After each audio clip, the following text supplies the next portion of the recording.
Hi, future officers. Welcome to chapters and welcome to another important live class where we are going to cover the 1st to 8th of June 2026. So, my dear future officers, I believe that your preparations are really going well for the examination and all of you are really happy, healthy, and doing well. So, we all know that we were yet to cover the 1st to 8th of June 2026 current affair from examination point of view, right? In terms of the classes, although the PDF was already provided to you way back, right? But as there were so many students who wanted to have this class, so that's why we are conducting this class the 1st to 8th of June 2026. So my dear future officers, if I'm audible and visible to all of you, please give me a thumbs up in the chat box so that we can start with the today's session. So good evening, Aki, and all the people who have joined us live today in this class. And let me tell you guys that today we are going to cover the 1st to 8th of June 2026. I believe that you have already attended the classes that we have already taken for the remaining days of 14th to 30th of June 2026 till now, right? And today your 1st to 8th June will also get completed. So good evening, Swaroop. Anything is possible, and all the other people who have joined us live today. Thank you for giving me your confirmation that everything with respect to the technicalities of the class is quite good, clear, and we are good to go with the today's session. So my dear future officers, let me tell you that before starting with the session, I would like to inform the new aspirants that how exactly we divide the daily current affairs chapters or the weekly current affairs chapters. As you can see here that we divide the current affairs chapter into the two parts. The part 1 is basically phase 1 and 2, and the part 2 is phase 1, right? So you must have seen the syllabus of RBI NABARD examination. So in the RBI you are having the syllabus of ESI and FM. In the NABARD you are having the syllabus of ESI and ARD. So whatever the topics which are directly mentioned in the syllabus of these topics, right, these subjects, and the current affairs which are directly related to these topics are covered in the phase 1 and 2 articles. For example, any report, any scheme, any ESI current affair, ARD current affair program, initiatives, any such thing which is very, very important to be covered from exam point of view and directly relates to the syllabus which has been given in the notification. So they are being covered here. Clear, everyone? And now the phase 1 articles are those articles which cover those articles only which are not at all directly related to the syllabus. For example, in the NABARD syllabus, nowhere you will be seeing the topics of the sports, defense, awards, exercises. तो ये आपको syllabus में देखने को नहीं मिलेगा. But you will see that still in exam the questions are being asked from there. That is why we are required to cover both of them from examination point of view. And June month is really very important for all of you. Clear, everyone? So good evening, Rupesh, and all the people who are the new joinees of this particular session, guys. Once again, welcome to the chapters and welcome to the today's evening class where we are going to cover the 1st to 8th of June 2026. So here you can see that this particular document is around 90 pages, right? Let me tell you that today is a part 1. Today is the part 1 session of this particular document, and we will be trying to complete this particular document into the 3 parts, right? Because 91 pages cannot be done in the single session, right? So we will be converting and completing it into the 3 different parts, so do not worry about it. So I hope that till now everything is clear to all of you, and today you can see that in the agenda, guys, there are so many topics. The phase 1 and 2 section that I already told you about, right? So phase 1 and 2 section is here, and after that it covers the RBI notifications also, then the phase 1 articles as well. So this session is important for all the people who are preparing for RBI, NABARD, and even if you are preparing for the IBPS PO SBI PO exam, then again this is really very important for all of you. Clear, everyone? So let's start the session with the very first topic in the class, that is the Niti Aayog report. So my dear friends, you all know that Niti Aayog is a very, very important organization in our country. And that's why if it comes with any roadmap or any report, it becomes really very important for us. So Niti Aayog has released the Future of India's Semiconductor Industry Roadmap. Future of India's Semiconductor Industry. So many keywords are here. Like what, first of all, what exactly is the semiconductor, guys? Can anybody tell me that what is the semiconductor? So my dear future officers, semiconductor is a material which is quite good in conducting the electricity in a very controlled manner. ये एक ऐसा material है जिसके through आप electricity को conduct कर सकते हो बहुत ही कंट्रोल्ड मैनर के अंदर. और इसीलिए आज के टाइम पर semiconductor industry is basically also known as the strategic industry.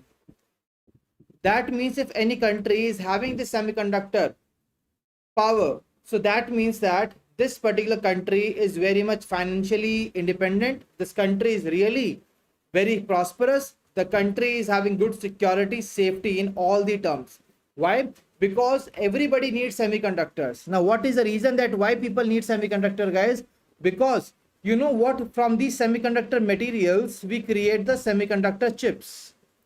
My dear friends, I'm not talking about those, Lay's wala chips. No, I'm talking about those chips which are used in your mobile phones, which are used in your laptops, which are used in your energy storage devices, which are used in your electric vehicles.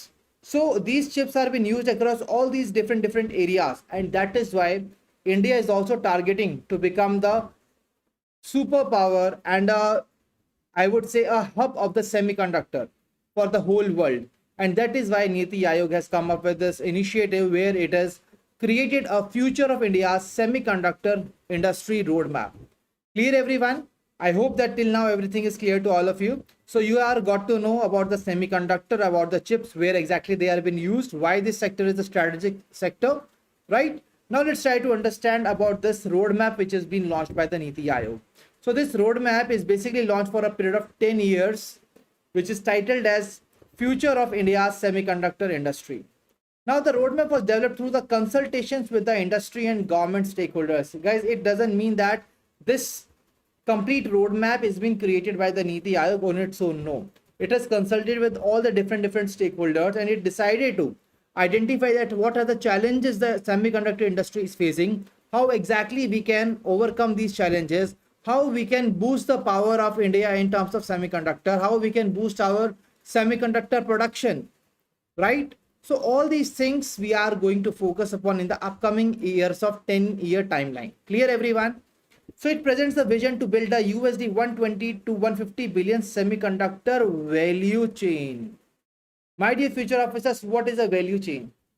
Value chain basically, see guys, when you see the semiconductor materials are being created, then they are being transformed into the chips. Now these chips are being further used in the other important areas, right? So let me tell you that in order to create them, first of all, we need to manufacture them, we need to design them, we need to assemble them, we need to do the capacity building of the human resource which is working in this industry. We need to work on the research and development, we need to work on the design, we need to work on the manufacturing.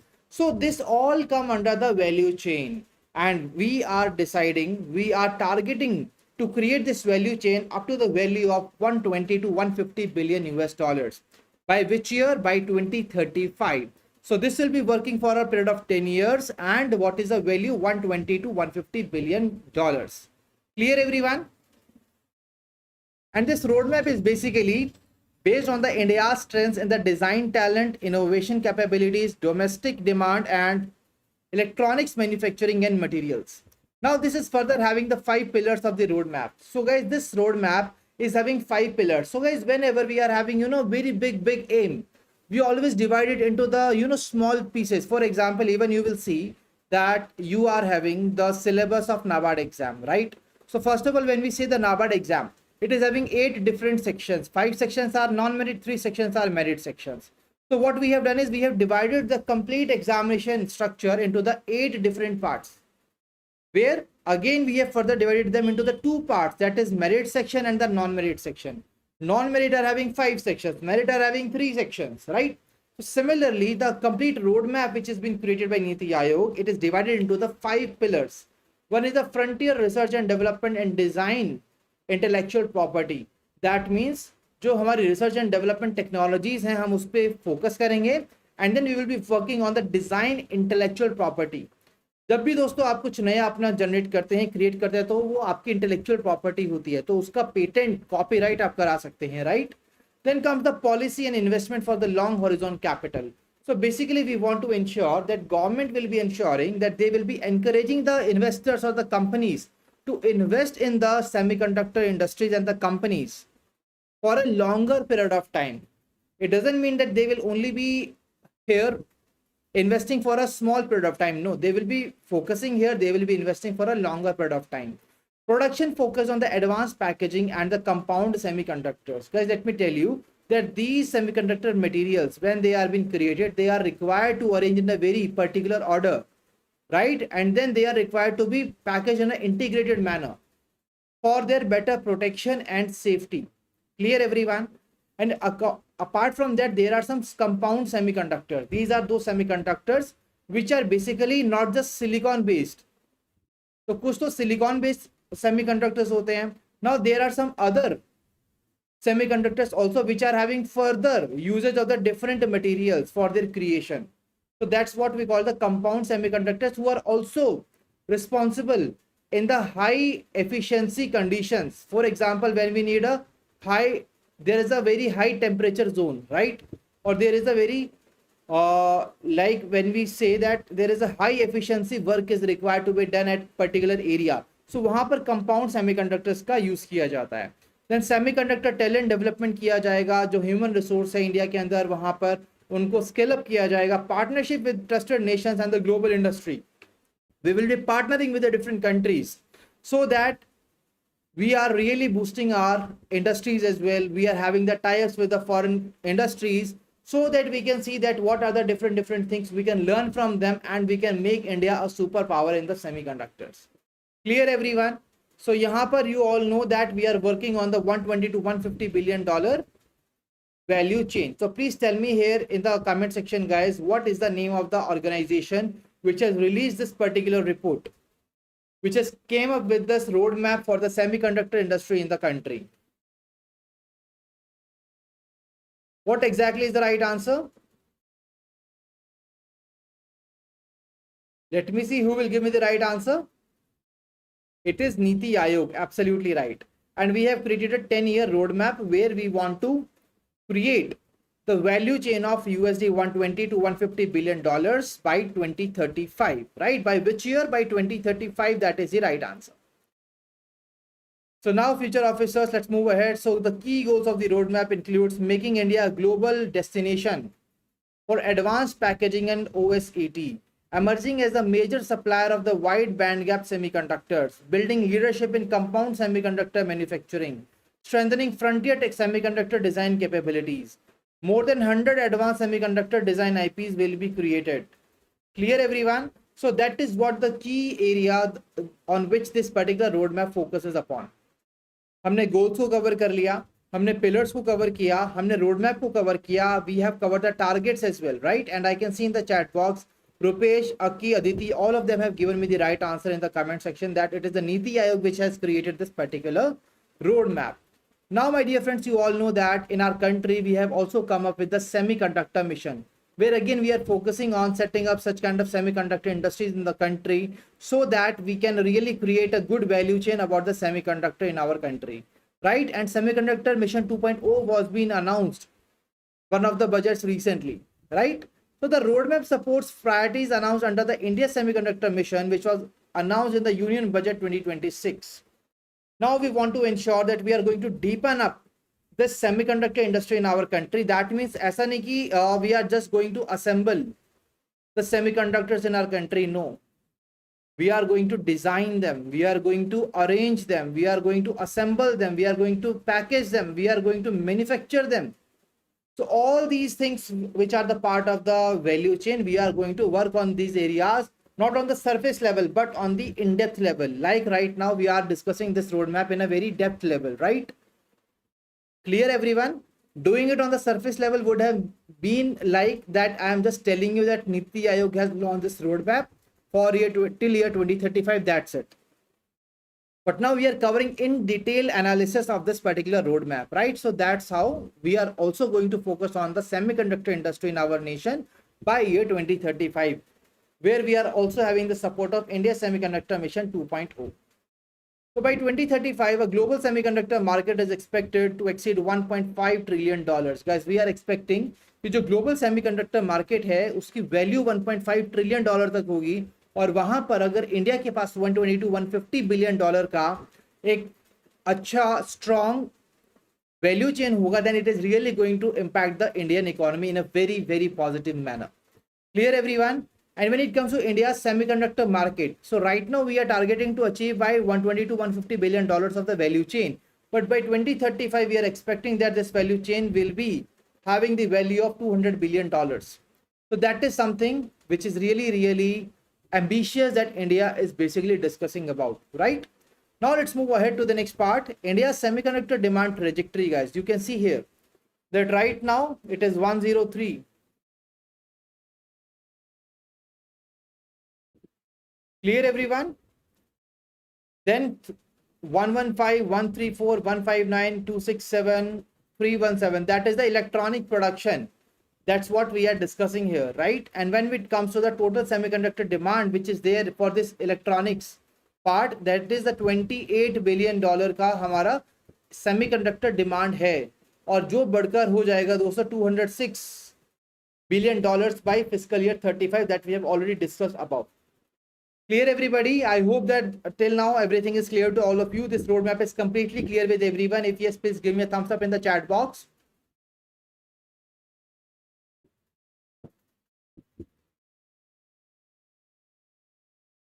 Okay ji, अब बढ़ते हैं अपने अगले article की तरफ. That is the Birsa lives in new Bharat week. My dear friends, first of all we need to understand what exactly the Birsa is. So Birsa is a tribal freedom fighter, my dear friends, tribal freedom fighter who basically launched a Ul Gulen movement against the British Empire in the Munda tribe. दोस्तों जो आज के time Jharkhand का area है वहां पर पाई जाती है मुंडा ट्राइब, और ये उस ट्राइब से बिलोंग करते थे. His name is Birsa Munda. And my dear future officers, you all know that so many times you see that we are discussing about the Janjatiya Gaurav Divas, right? So Janjatiya Divas has been celebrated to mark the birth anniversary of Birsa Munda ji only. And on which date it comes? Anybody who would like to give a guess? The date on which it comes is 15th of November, right? So let me tell you here that recently Government of India also decided to celebrate the 150 years of the Birsa Munda ji anniversary, and last year was being celebrated this particular anniversary, right? So now I hope that everything is clear to about all of you about the Birsa Munda ji. Now let's move ahead. So Ministry of Tribal Affairs is organizing a special interactive meeting of the President of India with the beneficiaries of the ministry's flagship central sector scholarship schemes. Let me tell you that in our country, there are so many scholarship schemes which are for the SC people, for the ST people, right? So the members, the beneficiaries of these particular schemes, उनका meeting कराया गया president of India के साथ under this new Bharat week initiative. Clear, everyone? Objective was to promote educational empowerment, social inclusion, leadership, innovation, and participation. See guys, when these people, when these young people will be meeting the President of India, they will really feel very encouraged, motivated, and they will get inspired from the President, and that's why such kind of meeting was been arranged for these beneficiaries. Janjatiya Garima Utsav and Birsa Munda commemoration, my dear friends. So the event will take place during the Birsa Lives in New Bharat Week, which was observed from 25 May to 2nd of June 2026 in commemoration of Bhagwan Birsa Munda ji. Guys, let me tell you why we celebrate the Janjatiya Gaurav Utsav or the Gaurav Divas. Because we want to honor, we want to commemorate the contributions which are being given by the tribal people and the tribal communities in the India's independence, and whatever their contribution to India's history is. So we want to honor that part, and that is the reason that we are conducting the Janjati Gaurav Divas and the Janjati Garima Utsav and Birsa Munda commemoration is also been taken place.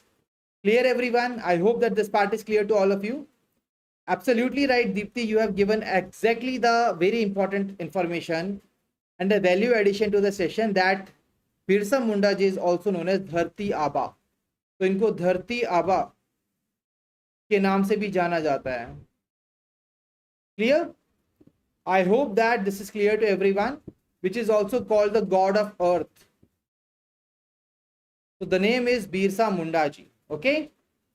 So here so many students who are the beneficiaries of the National Fellowship for Scheduled Tribes, National Scholarship Scheme for Higher Education of ST students, national overseas scholarship scheme for ST students. तो इन सभी scheme के beneficiaries की meeting president of India के साथ कराई गई। Clear everyone? Now guys, what is the scheme? The national fellowship for scheduled tribes. It is basically a scheme which has been launched for meritorious scheduled tribe students who basically want to pursue the PhD programs in our country. Clear everyone? Then there is a higher education of ST students. So in this part, we are basically recommending and we are encouraging the people to make sure that they are moving ahead and they are going further for the higher education. For example, graduation and post-graduation. Clear everyone? Then we are having the National Overseas Scholarship Scheme. The National Overseas Scholarship Scheme is basically that kind of particular scheme which has been launched in order to ensure that the people who want to attain the education in the overseas, like in the foreign countries, universities, then they can do that with the help of this particular scheme. Clear everybody? So in the further this part, guys, let me tell you that these schemes only are being presented to all of you in a very precise manner as per the requirement of this article. Clear everybody? I hope that this article is also clear to everyone. Now can anybody tell me in the comment section what is the date on which we celebrate the Janjatiya Gaurav Divas? Let me see who will give me the right answer to this question. So the Janjatiya Gaurav Divas has been celebrated every year on which date?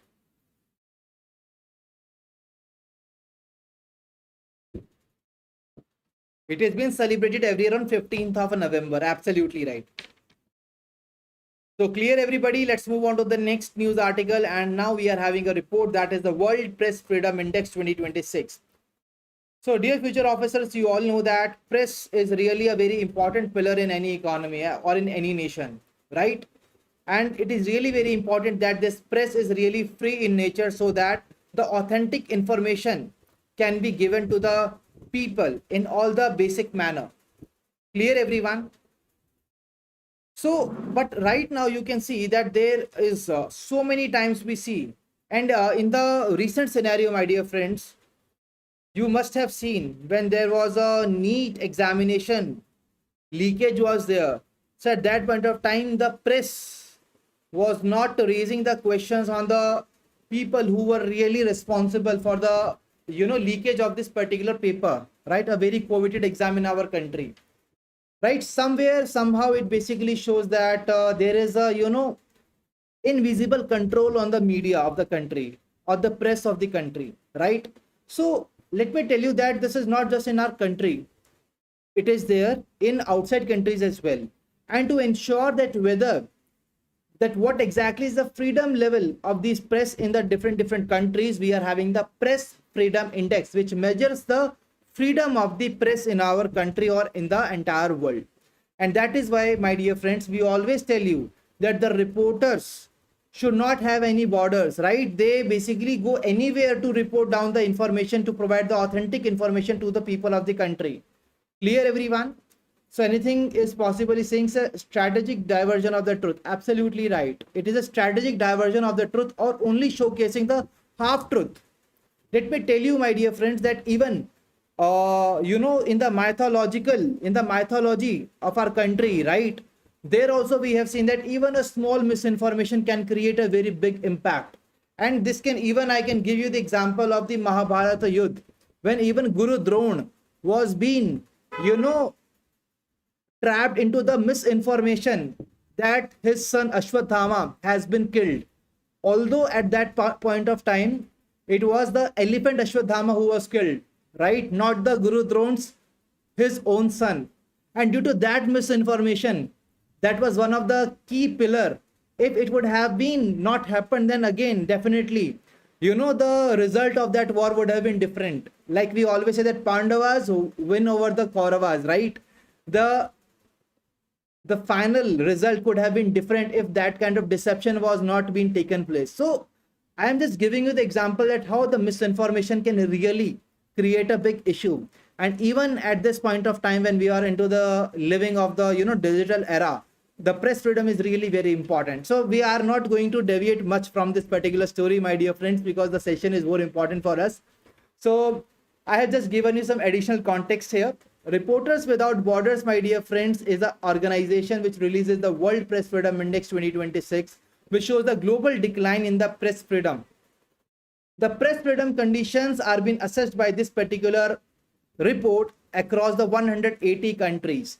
So guys, Reporter Without Border is the name of the body which releases this report. I always tell you that whenever you are going to cover any report, there are 5 dimensions to that particular report. What are the dimensions? What are the dimensions? The dimensions are basically the releasing body, the about section of the report, that how many countries are assessed, what we are assessing, what are the different parameters, what are the pillars. Then comes the key rankings, then comes the key important findings, then comes the key recommendations, right? So all these are the important dimensions of any particular report. So we have covered the important dimension, that is the releasing body, that is Reporter Without Border. Now comes the next part, that about section of the report. I already told you that this report identifies the freedom level of the press across the 180 economies. And this has been done across the 5 important areas. These 5 areas are the political context, legal framework, economic context, socio-cultural context, and the safety. So ये 5 pillars के across we basically identify that what is the level of freedom of the press across the world, right? Political context is very important, legal framework, economic context, socio-cultural context, and the safety. In all these areas, we need to ensure that whatever the information is being given by the press to the people, right, it is authentic in nature. It should not be deceptive. It should not be a strategic diversion of the truth, right? Whatever it is, whether it is a harsh reality or it is good or bad for the country, it should be shown so that people are at least getting the reality. Clear, everyone? So the legal environment has recorded the sharpest deterioration in 2026. And when we talk about the overall press freedom of the press in our country and in the entire world, it has basically reduced, my dear friends. It has gone down only.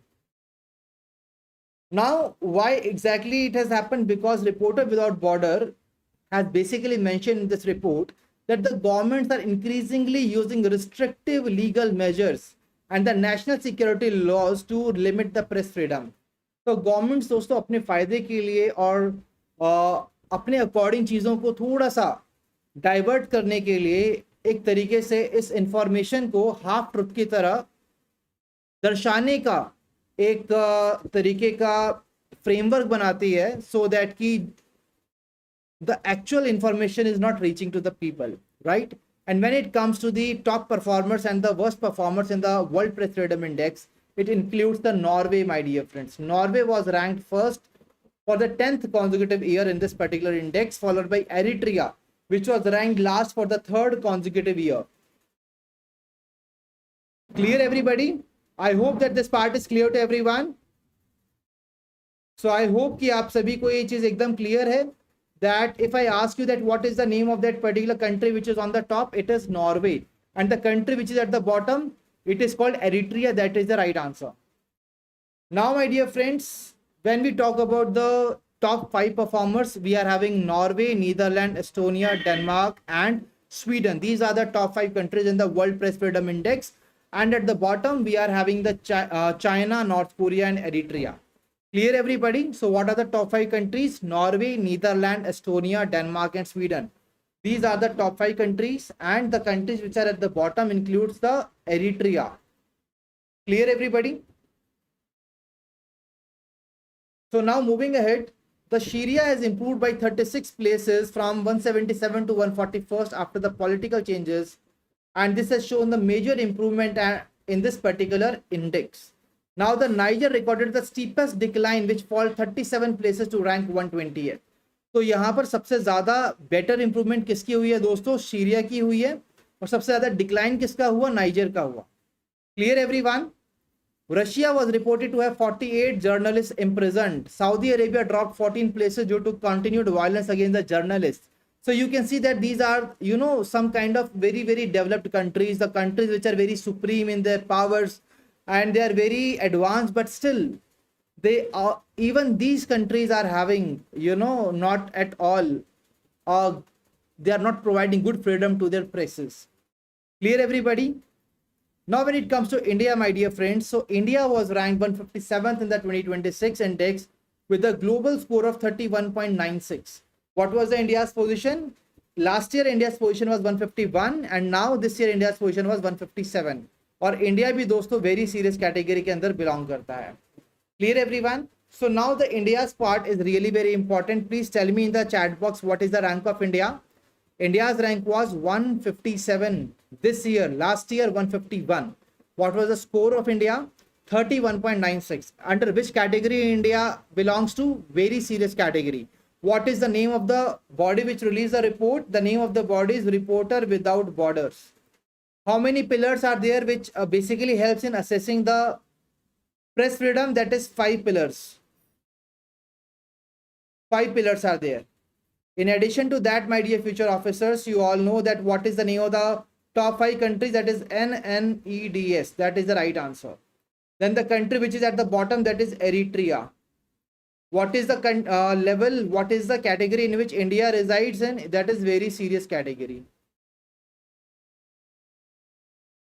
Very serious category. Absolutely right. I am really glad to see everybody of you have given me the right answer. Well done, my dear future officers. So that's all was from this particular report that we are required to cover from examination point of view. Now let's move ahead to the next important report, that is the MOSPI has released the first All India Index of Industrial Production with the new base year.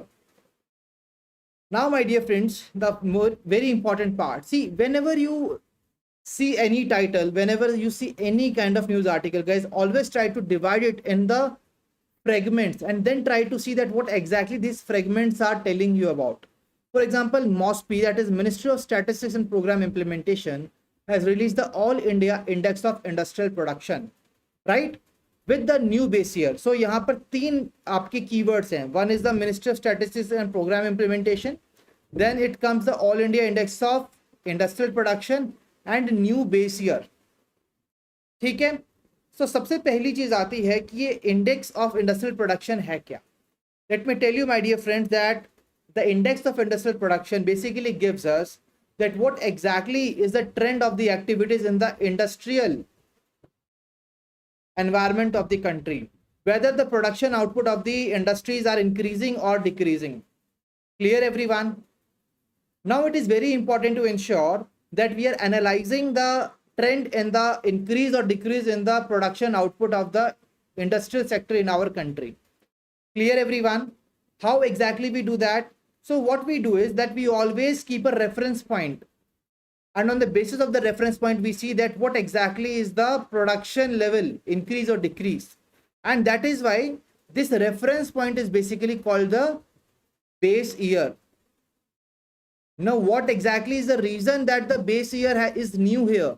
Because earlier the base year was 2011-12 and now it has been updated to 2022-23. Now, what was the reason of upgrading it, guys? See, let me tell you a very important point here, my dear friends. Sometimes what happens is, for example, let's take an example of 2011 and 2012. At that point of time, there were so many products in our country, right? The industrial products. But that time, there were some advanced products also, which were not having that much of the value at that time. But right now, after 11-12 years, when you see that most of the things have been digitized, semiconductors has come into place, artificial intelligence has come into place. Clear, everyone? So a lot of changes has taken place since the last 10 years. That means that the products, if we are still identifying and assessing the trends of the industrial production with those last 10 years wala base point, what will happen? We will not get the clear picture. Why? Because the products which were at that point of time, they were having the high weightage in the industrial production. Right now, they might not have been, having the same kind of part.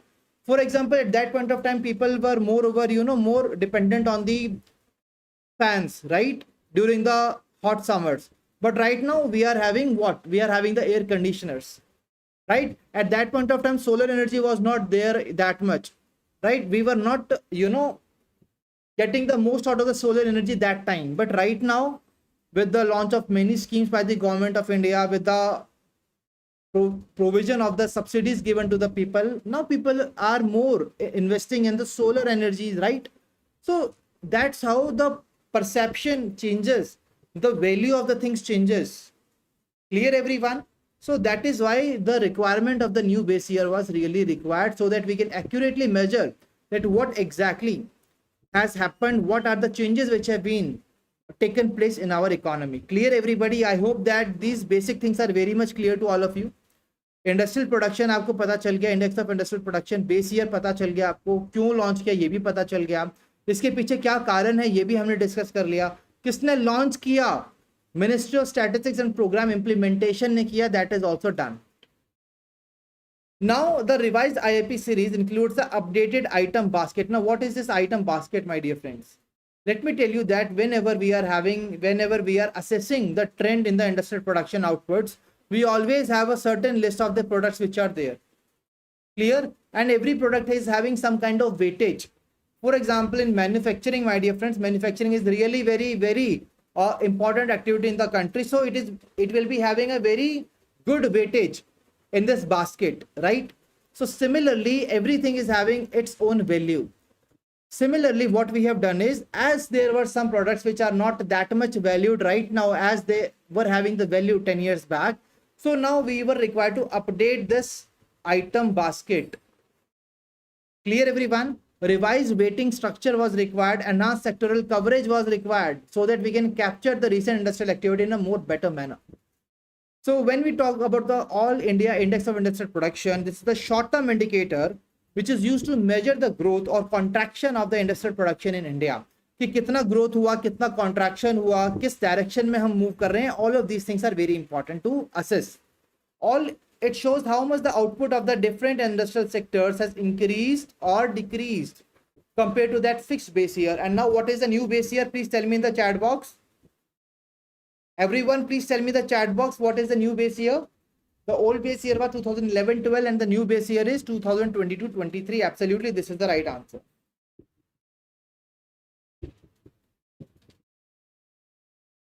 Clear everyone? And as you know that we have changed the base year. So base year जो है दोस्तों, उसको change करने के लिए ऐसा नहीं कि base year को ऐसे ही change कर दिया गया. No, we changed the base year only with the help of the advisory committee. First we created a committee, then we gave it the task of coming up that please give us the recommendations that what should be the new base year, why it should be, why exactly you think that this should be the new base year. So all these kind of research has been done by the advisory committee for the base year revision. Clear everyone? And its report was released on 25th of May 2026, and then we came up with this new base year. Now my dear friends, we are only left with the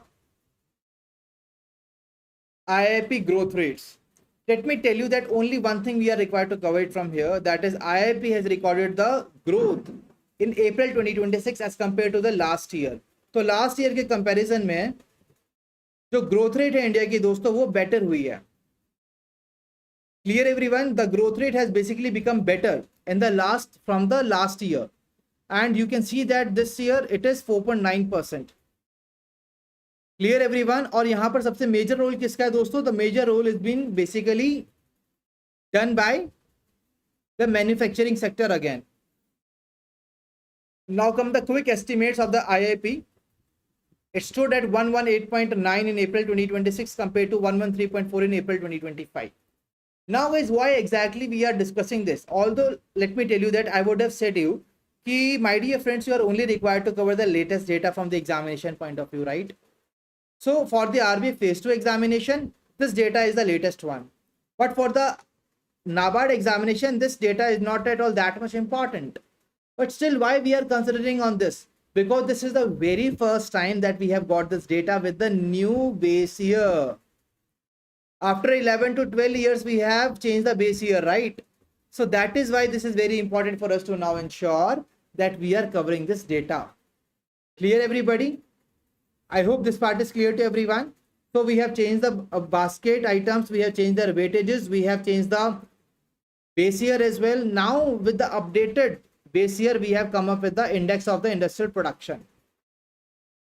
Clear everybody? I hope that this part is clear everyone. And this item basket now basically is having 463 item groups. Now what are the new things which are been included in this?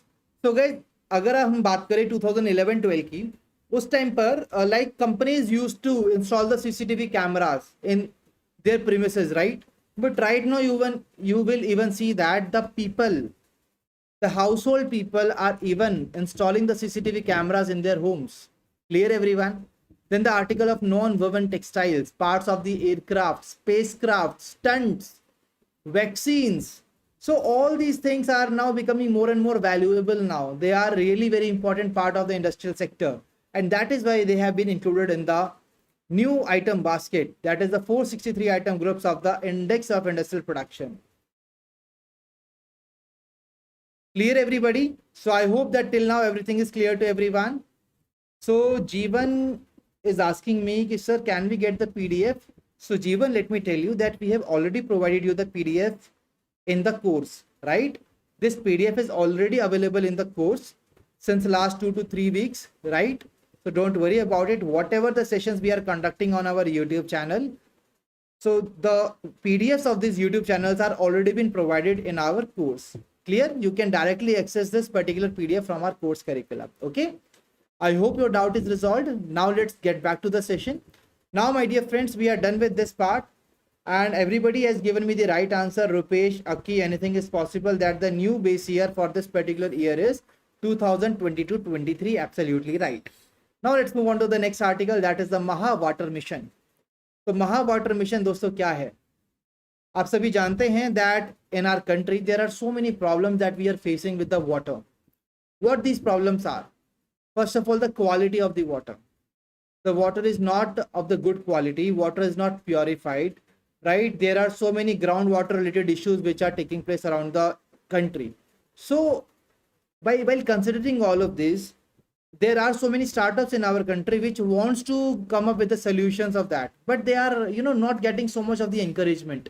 And considering this only, Anusandhan National Research Foundation along with the Minister of Jal Shakti has launched a rupees 200 crore Maha Water Mission. Guys, see water की problems को solve करने के लिए we have come up with a Maha Water Mission.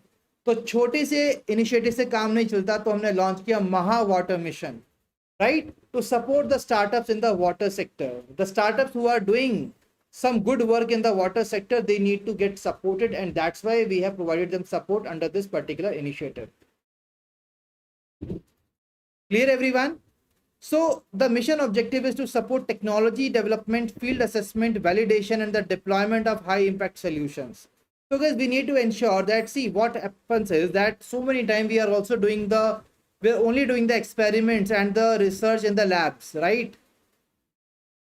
So let me tell you that doing the experiment research in the lab is quite different as compared to the real life scenario.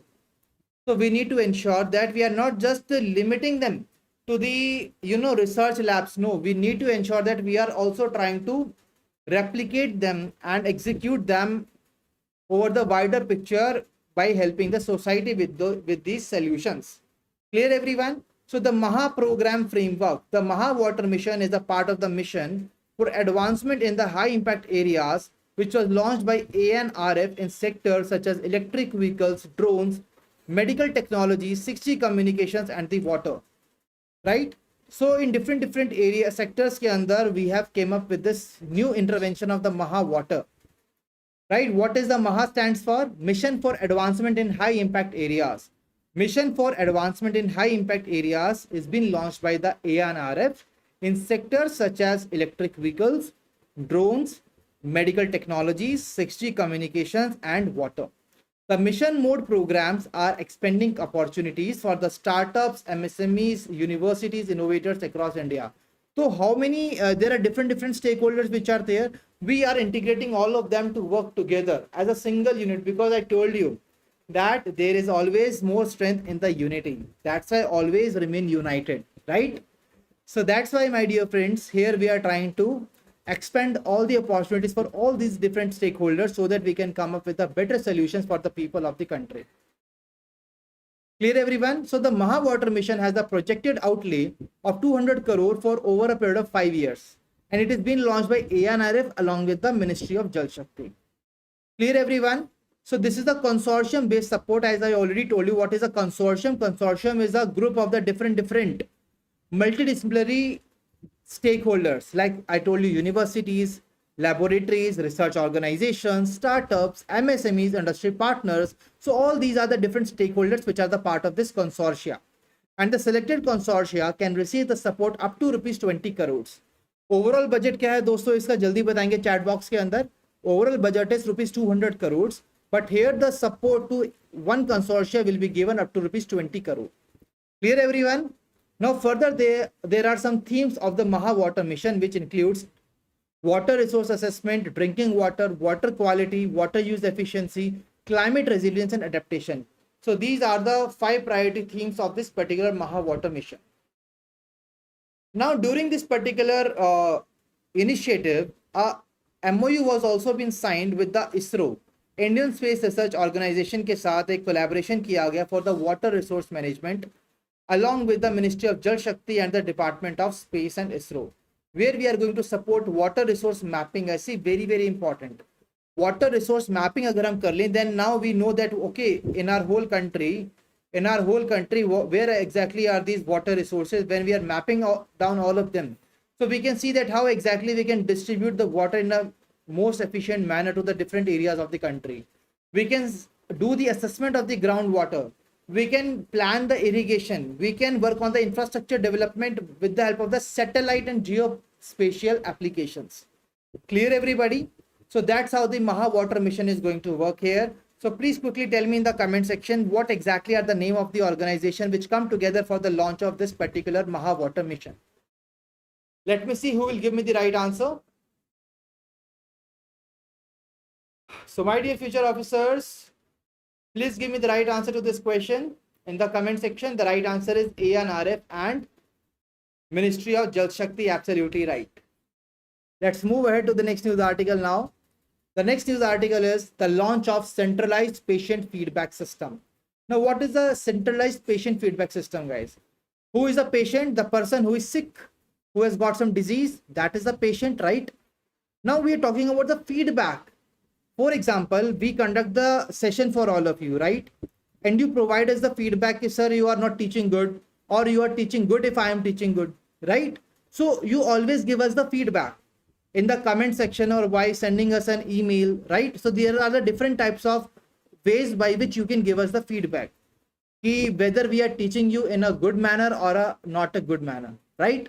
Similarly, my dear friends, when these patients are going to the hospitals for getting treated, so what was the type of the treatment they took, right? Was that of the apt quality? Were their problems were resolved properly? Or there was some, misbehavior with those patients? They were not being treated in a well-defined manner. There was a discrimination against these patients, whatever it was. So right now, guys, what can happen is that these patients are now having the right that they can give the feedback about these healthcare facilities to the government of India. Clear everyone? So these are basically those healthcare clinics which are being working under, which are operated under the ESIC, that is Employee State Insurance Corporation. So ESIC under the Ministry of Labor and Employment launched a centralized online patient feedback system across all the ESIC hospitals. So guys, let me tell you that these are not against the private hospitals or somewhere else. These are basically against the ESIC hospitals and the dispensaries nationwide. You all know that there are so many ESIC dispensaries and the hospitals which are there, right? Our retired parents basically go there for their medical services, right? So whether they are getting the proper treatment or not, they can now give the feedback on that. Clear everyone? What is the objective? We just want to identify that which are these hospitals which are really working good and which are not working good. So wherever there will be a problem and there will be a low score, the particular healthcare facility will be red flagged by this particular system, the centralized system. And then government of India will see that, okay, the ESIC will see that, okay, what are the different interventions that are required to improve in this particular healthcare clinic. Clear everybody? So we just want to enable insured persons and the beneficiaries to share healthcare experiences, raise concerns and provide suggestions for improving the healthcare services. See guys, let me tell you that the people who are already into giving the services, as they are already so much involved in delivery of the services, sometimes they are not able to think in that way in which the patient who is the real beneficiary is able to do that, right? So that is why they can also give the suggestion that, see, that's how also we can make it more better. Similarly, like we always ask you that we are always open to your suggestions. If you think that there is something not good which is going on the YouTube or in the notes that we are providing to you, you can always give us the feedback or the suggestion. Okay, sir, we can also use this, we can also use that, so that the ecosystem is basically for you only. And if you will be giving us the feedback, we will be working on those feedbacks and we will definitely work on them. At the end of the day, it will be for your benefit only. Clear? So that's why even ESIC tried to understand this problem and it came up with this centralized patient feedback system. Now there will be different channels, like they can basically, provide the feedback with the help of the multiple digital channels. What exactly these can be, like after getting the treatment, they will be receiving that, okay, now you have got the treatment. Now we are sending you a link, and on that link, you can basically showcase your experience and you can tell us that what is your satisfaction level of treatment that has been given to you. In the other part, what you can do, that when you are going to these ESIC hospitals after getting the treatment, there you will find a QR code. You can just scan the QR code and you can give your feedback there. You can give the feedback on the official ESIC website. So there are different channels of giving the feedback. Clear, everyone? Now comes the validation and duplicate prevention. Sometimes, guys, what happens is that there are very fake feedbacks, right? There are very fake feedbacks which are being there. And even let me tell you that right nowadays, you will see the feedbacks on the Google Maps about the different organizations. They are very fake, because they are hiring the people who are basically enrolling the people to submit the fake feedbacks on the websites, on the Google Maps, to increase their ratings, right? So let me tell you here, guys, a very important part. To ensure that only the real feedback is there, Government of India decided that why not we are basically validating the IP details of the person who is basically sharing the feedback, right? We have to ensure that this person took that particular facility and the treatment, and now we need to work on that treatment. Clear, everyone? So there will be multilingual accessibility, that the people from the different states, they are able to provide the feedback. It will include real-time monitoring dashboards at the 3 level, that is headquarter level, regional office level, and the local ESI health facilities level. So basically the feedback can be given across the 3 different levels here. Corrective action mechanism will be there if there is some clinic which is getting less than the 3 ratings overall. So that particular clinic will really be in,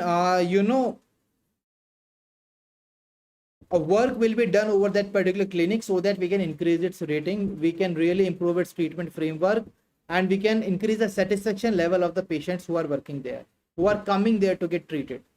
Clear, everyone? So I hope that this is very much clear. So can anybody tell me the name of the organization which has released the centralized patient feedback system? What is the right answer? What is the right answer?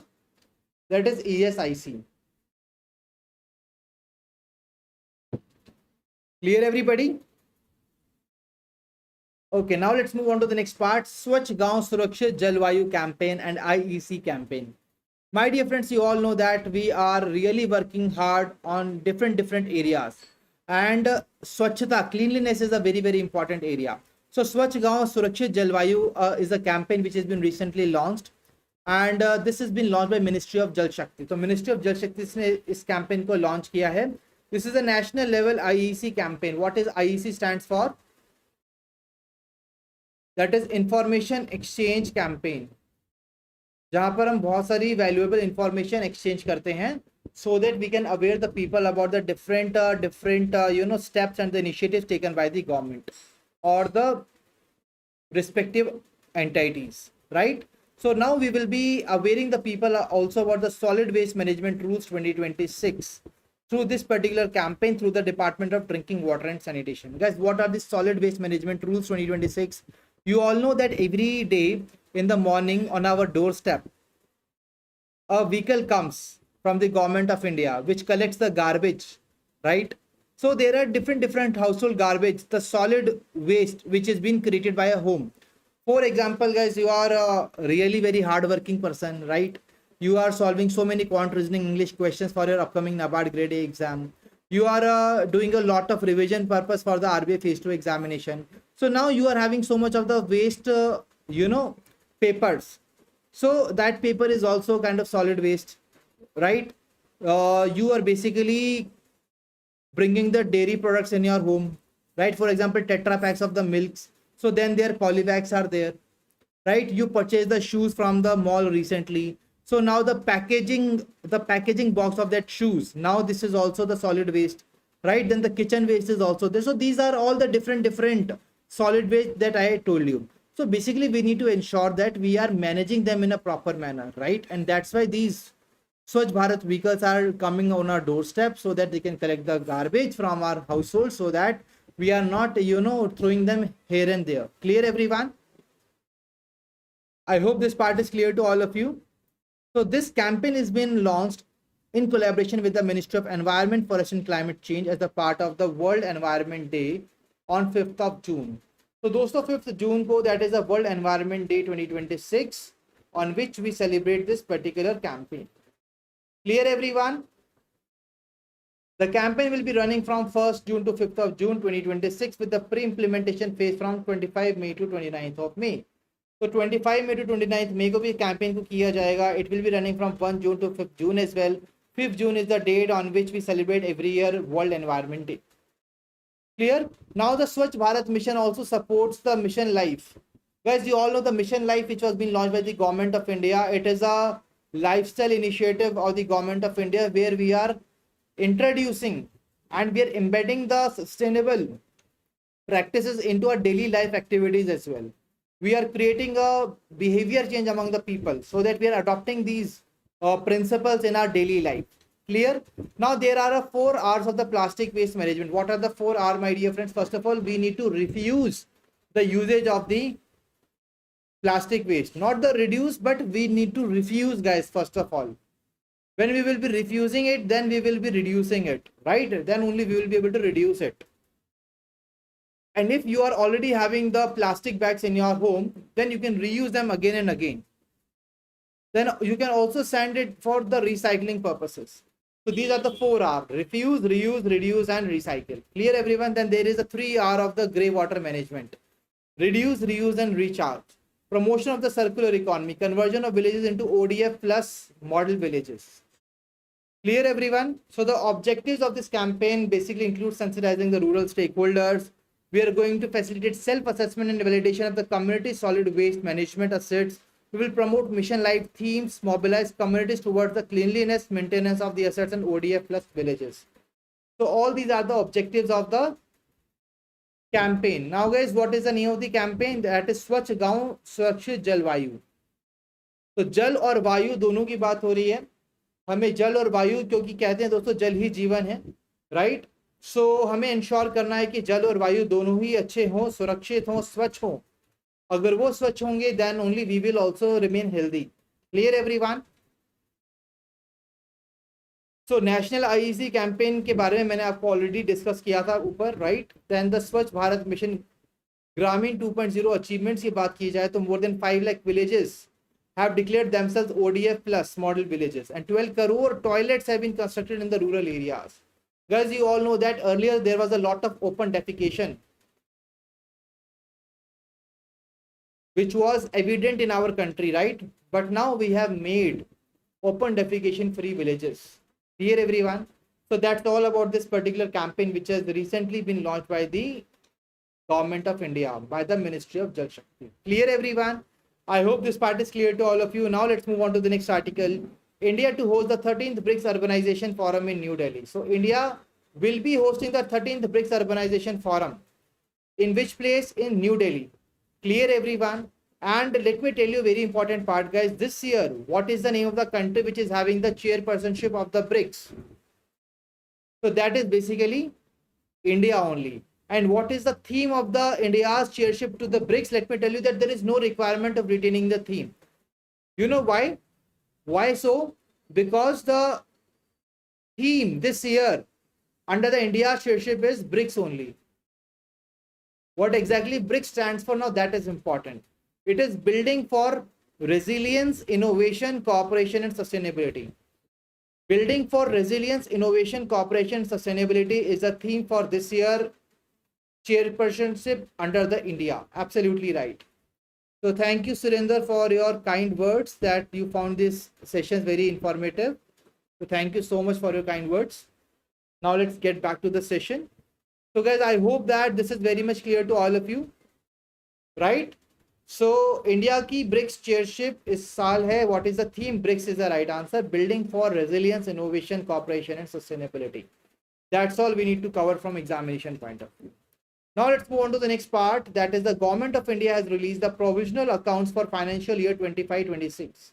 Now guys, when you see and read this title, there is a one question which comes to your mind. कि sir ये provisional accounts क्या है? Government of India ने release किया provisional account, right? That means Government of India has released a provisional account. Now what is the provisional account means all about? Are we talking about a bank account? Or we are talking about an account of the Government of India? Answer is no, my dear friends. You know what is that account? Let's take an example. We are talking about the chapters. Right? We started selling the courses to all of you. Earlier we gave to all of you a lot of free material. After that we gave you a lot of courses now, right? So we have received the money from all of you when you purchase the courses, right? And we are investing that money in some more assets of the chapter so that we can bring more quality material and the courses for all of you. Clear, everyone? So the amount of money which we received, the amount of money that we spended, right? So we created a record of that particular receiving and the spending of the money. So this is what we call the account here. This is what we call the account here. And here we are talking about the provisional account. That means it is not final. This is just provisional. Provisional means it is basically required to be audited now, right? And when it will be finally audited, then only we will get the final numbers that, okay, we received the X amount and we spent the Y amount. Clear, everyone? So basically that's what we are talking about here. Now right now I gave you the example of chapters, but here we are talking about the Government of India. Clear, everyone? So Government of India के provisional accounts में क्या हुआ, हमारा expenditure कितना था, revenue कितना था, expenses कितने थे, ये सभी चीजें हम आइडेंटिफाई करेंगे in the provisional accounts for the financial year 25-26. Clear, everybody? I hope कि ये एग्जांपल के जरिए आपको चीजें समझ में आई होंगी, right? The provisional and unaudited accounts of the government of India for fiscal year 25-26 were consolidated and published by the Government of India. And Government of India said that we received total 33,85,982 crores. My dear friends, this is the amount that Indian government has received. And let me tell you that when India, during the budget, it came up with the number of the revised estimates, right? So now when they have released this particular provisional accounts, this is almost similar to that particular value that they gave in the revised estimate. This is 99.4% closer to the corresponding revised estimates for the total receipts. What were the total receipts? I already told you it is 33,85,982 crores, but there are some certain components to it. For example, tax revenue, net to center. What is the net to center means? जो भी taxes central government को मिले, then they gave some amount to the state governments. So whatever amount the central government was left with, it is called the tax revenue net to center. Then comes the non-tax revenue, guys. The non-tax revenue, which is not coming from the taxes. For example, Indian government has given loan to someone, so uska interest Government of India ko mil gaya, right? So this comes under this non-tax revenue. Then the non-debt capital receipts, my dear friends. So this was accounted for 83,757 crore rupees. Clear, everybody? I hope that this part is clear to all of you, right? Now there is a non-debt capital receipts, guys. इसके अंदर क्या आता है? That is the recovery of loan. I already told you, right? हमने किसी को loan दिया था, वो हमने recover कर लिया. So this is the non-debt capital receipts. Then the miscellaneous capital receipts are also there. So these are the two things which are there. Clear, everyone? I hope that this part is clear to all of you.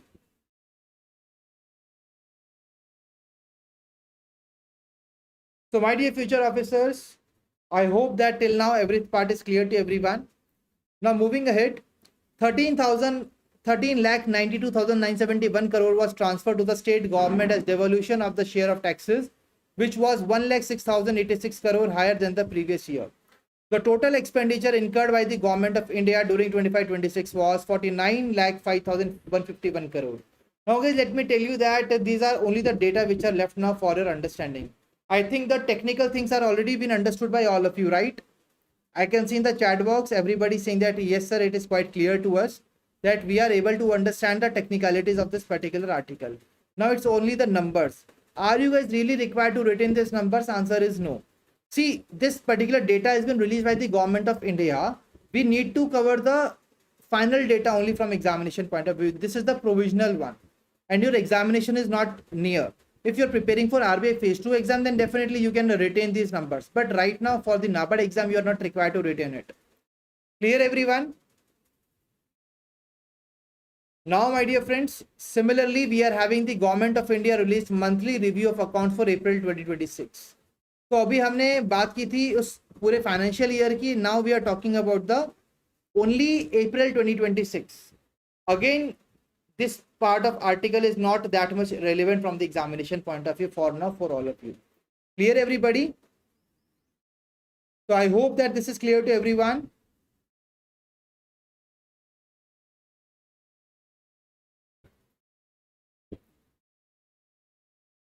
Okay ji. Now let's move on to the next article, that is the DFS has launched the common landing portal for unclaimed financial assets.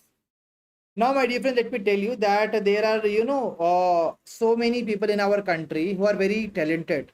You know why I am saying so? Basically, I am saying so in sarcasm.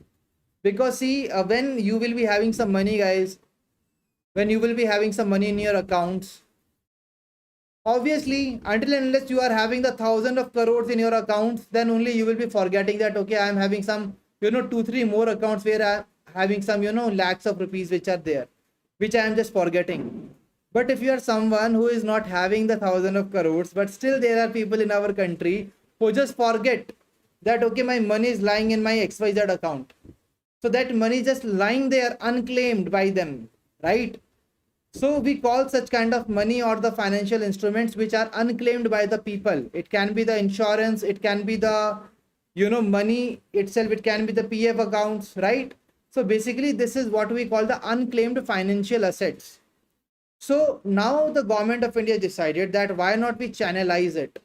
Why not we are basically creating a system that from one single dashboard, the person can come and he can identify that if I am having such kind of unclaimed financial assets, I can retrieve them. I can claim them back, right?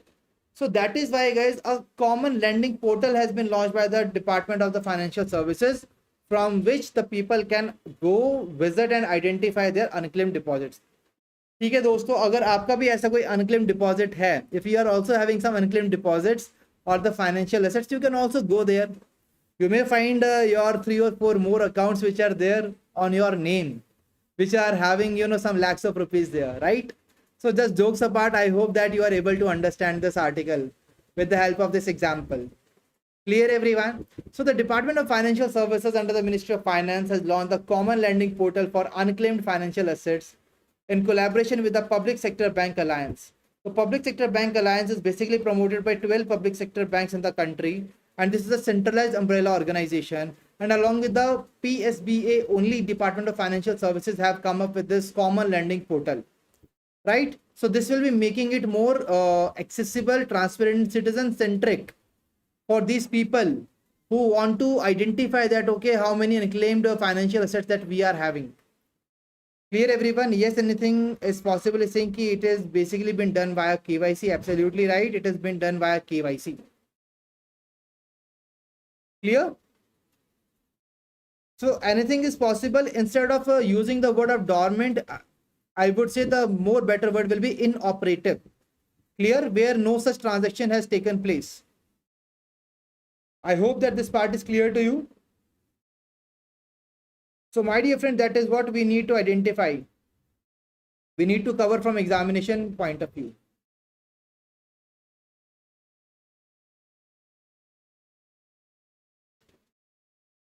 So both the words can be used, even the dormant or the inoperative, right? So I hope that this is quite clear to everyone. So आपकी पूंजी आपका अधिकार दोस्तों, ये हमने इस particular campaign को काफी बार पढ़ा है अपने पुराने सेशंस के अंदर. So under this nationwide campaign only we have come up with this particular initiative. That's all. Let's move on to the next news article. So DIBD, that is the Digital India Bhashini Division. So guys, please make sure that whenever you see DIBD, always try to see that Digital India Bhashini Division is one of that particular initiative of the government of India. It is that division which runs the Bhashini initiative, which basically removes the linguistic barrier in our society in any way. For example, right now I am conducting this session, right? Sometimes I'm using some Hindi language, and most of the times we are using only English language. Let's take an example that now from the next moment I am using the, let's take an example, Telugu language, right? Not everybody will be able to understand me, right? The people who are Punjabis, the people who are from, who are Tamilians, the people who are Keralites, they won't be able to understand me, right? So my dear friend, that is why I need to tell you here that this will create a linguistic barrier because you won't be able to understand me properly, right? So to remove these linguistic barriers, Bhashini initiative was been launched by the government of India. So now they have signed an MOU with the Ministry of Electronics, Information Technology and the Department of the Promotion of Industry and Internal Trade, where we are basically trying to strengthen the multilingual digital capabilities across the India's industry and internal trade ecosystem. तो Bhashini platform के जरिए हम क्या करेंगे, हम अपनी digital capabilities को और एनहांस करेंगे, right? So we will be using the service delivery across the 22 languages which are recognized under 8th schedule of the Constitution of India. Let me tell you, even a static question can be created from here, that how many languages are the part of the 8th schedule of the Constitution of India. Right answer will be 22. Clear everyone? So we will be improving the accessibility for the entrepreneurs, startup, investor, businesses who can now access information and services in their preferred languages.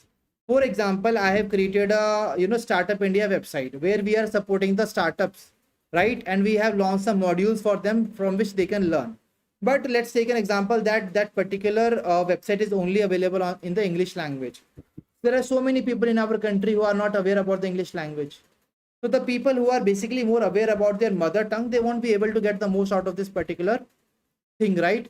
So that is why it is very important for us to ensure that we are having the multiple languages on this platform which are being run by Government of India, so that everybody is able to take the benefit of those particular initiatives. Clear everyone? Now my dear friends, let me tell you that Digital India Bhashini Division under the Digital India Corporation, under the Ministry of Electronics and Information Technology, ये इसने India का national initiative launch किया for AI driven multilingual digital inclusion and language technology.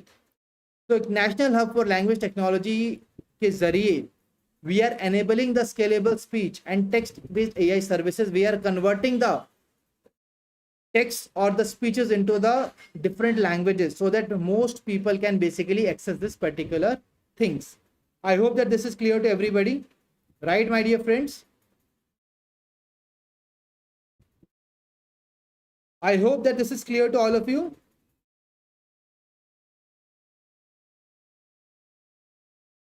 Okay, so now can you please tell me in the comment section that what exactly is the organization with which DIBD has signed an MOU? With which organization DIBD has signed this MOU? Please tell me in the comment section.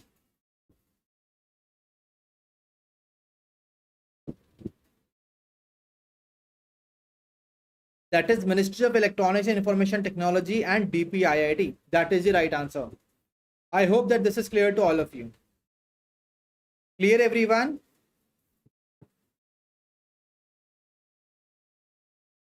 So now moving on to the next article, Ministry of Education has observed the World No Tobacco Day. My dear friends, World No Tobacco Day is the day on which we basically try to aware the people stopping the usage of the tobacco products, right? We just want to ensure that the people are not consuming the tobacco products because it really creates a lot of inconvenience to them when they get the addiction of that and they really become addicted to it. I believe that whenever you go out and watch the movie, आप सभी को रमेश जरूर याद होगा दोस्तों, right? That Ramesh person that Ramesh person who is being shown whenever a movie is starting, whenever you are going to watch the movie in this particular, whenever you are watching the movie, right? And in the starting of the movie, you are basically getting that particular face of the person who was addicted, right? So basically that's why government of India also want that we are basically going to ensure that the people are not having such kind of substance usage. So Ministry of Education has observed the World No Tobacco Day and launched the Department of the School Education and Literacy's 3-year action plan, that is, which is having the timeline of 2026 to 2029 under the Nasha Mukt Bharat initiative. So where Nasha Mukt Bharat initiative is a very, very important initiative launched by the government of India for reducing the substance abuse among the people. And under this part, we also came up with the Nasha Mukta Vidyalaya portal, guys. Why so? Because there are so many people who get addicted even during the school days. That means they are having the good accessibility of such kind of drugs. That's why they are able to take it. So we need to ensure. That we are having the Nasha Mukta Vidyalaya. That the people are not getting the accessibility to these particular drugs when they are in the school days. And who is going to take the most out of it? Who is going to ensure that this is not happening? The school authorities, the nearby police authorities, the parents, the teachers, all of them are responsible. The whole community is responsible for that. Clear, everybody? I hope this is clear. So the ministry has also launched a Nasha Mukt Vidyalaya portal to monitor and document the progress of educational institutions under the Nasha Mukt Vidyalaya Abhiyan. Now, what are the key interventions here, guys? Let me tell you that we want to ensure, for example, there is a school. In the 500 diameter of the school, we have to ensure that there is no such kind of drug availability to the students so that we can keep them away from these drugs. Clear, everyone? So the Nasha Mukt Vidyalaya portal for school self-declaration, monitoring and compliance tracking through UDI SC+. Clear, everyone? So Nasha Mukt Vidyalaya portal for school, इस पर क्या किया जा सकता है? Like schools can self-declare themselves.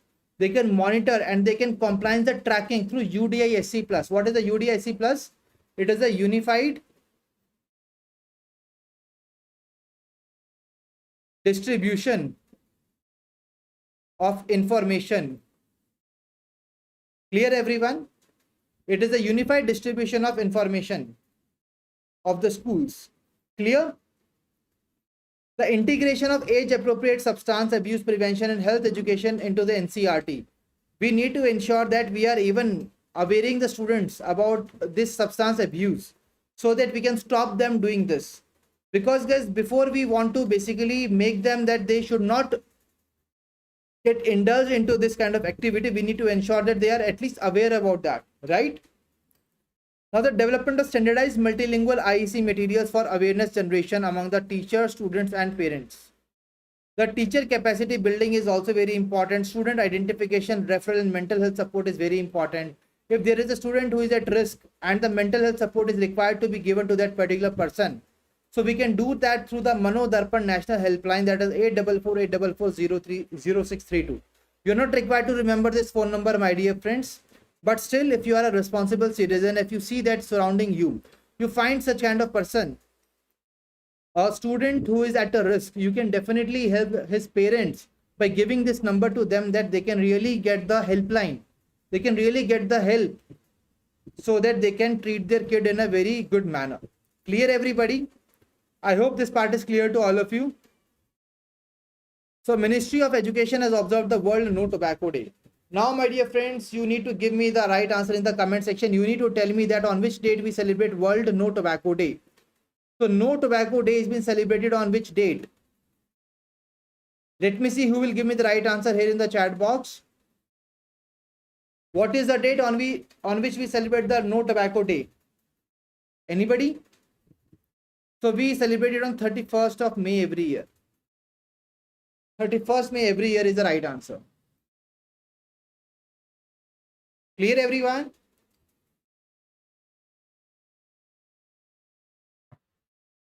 So I hope that everybody is able to identify this part and able to understand this part. So we will be covering around 6 to 7 more articles for the today, right? Before concluding this particular session. Okay, Aki. So see guys, these revision sessions are really going to be a little bit lengthy because we will be covering these, around 8 days of the articles in a matter of 3 to 4 days only, right? So basically, let me be very, very clear with this that we will be covering them in a matter of 3 sessions, right? Today is the first session, then we will be conducting 2 more sessions for the coverage of the 1st to 8th of June current affair articles. I hope this is clear. Now moving ahead to the next article, that is India-Oman CEPA entered into force on 1st June 2026. So India-Oman Comprehensive Economic Partnership Agreement entered into force on the 1st of June 2026. Now what exactly is the comprehensive agreement here, guys? Let me give you an example, right? With the help of that example, you will be able to understand it in a very beautiful manner. Let's take an example that you go to office, right? So now you met your seatmate there, right? You both of them, you basically sit on the nearby seats with each other, right? When you are sitting in the office. So right now this person is only your colleague. Let's take an example. You have made a good bond with that particular person. Now after the office, you guys are also going outside for the dinner, for playing games, for watching movies, for going for the long rides, for the trips, right? So that means now you are related with that particular person in so many different ways. So that basically makes it comprehensive in nature, right? Similarly, sometimes what happens is that we do a partnership with the country, like India is doing a partnership with the country A. You can assume any country here as country A, right? Let's take an example. Earlier, only in the one sector or for only one product, this partnership was there. But now we have increased the partnership agreement by, including so many different products and the different articles as a part of this particular partnership. So now this becomes comprehensive. So this is what we call the comprehensive economic partnership agreement. Clear, everyone? Where there is a very increased flow of the goods and services between the two countries in a very easy manner without adding so much of the cost to it. So India and Oman has signed this agreement. Let me tell you that this agreement was signed in the month of December 2025 and it was implemented on 1st of June 2026. Clear, everyone? That is why it is very important. The agreement was signed on the 18th December 2025 in Muscat after completion of the internal processes by both the countries. Now, Oman's trade significance, my dear friends. Oman is India's second largest trading partner in the Gulf region and serves as a gateway to GCC and East African markets through its logistics and the port infrastructure. Bilateral trade between India and Oman reached $11.18 billion in 25-26 as compared to the last year of $10.61 billion. Guys, what is the reason that we are launching this CEPA with the Oman? The reason behind that is you can see that the trade that we are having, the bilateral trade valuation that we are having with Oman is already $10.61 billion last year, and now it has been improved to 11.18 billion. That means it is increasing. That means there is a lot of scope of improvement here, right? Oman is already our good friend, right?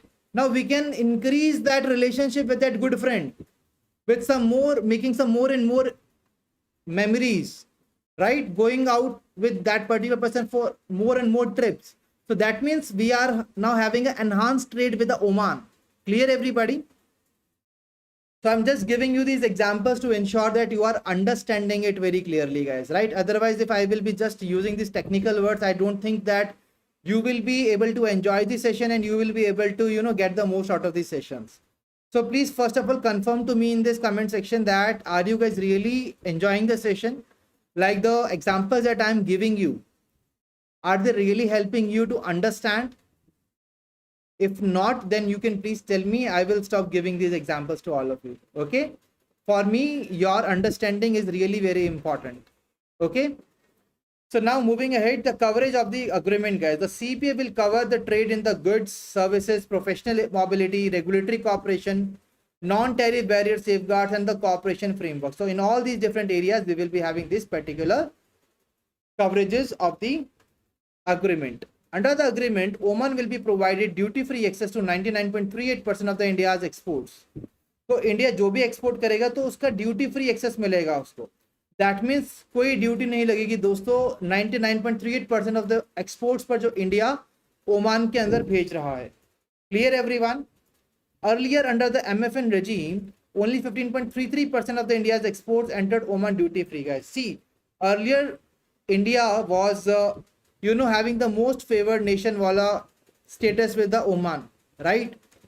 During that time 15.33% he India का जो export था Oman के अंदर duty free जाता था.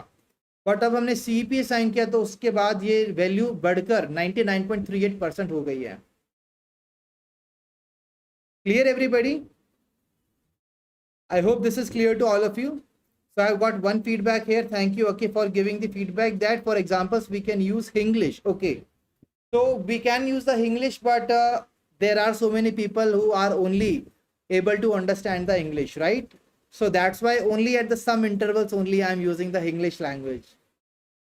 Okay, so still I will try that we can incorporate this in the session so that it will be really helpful for all of you.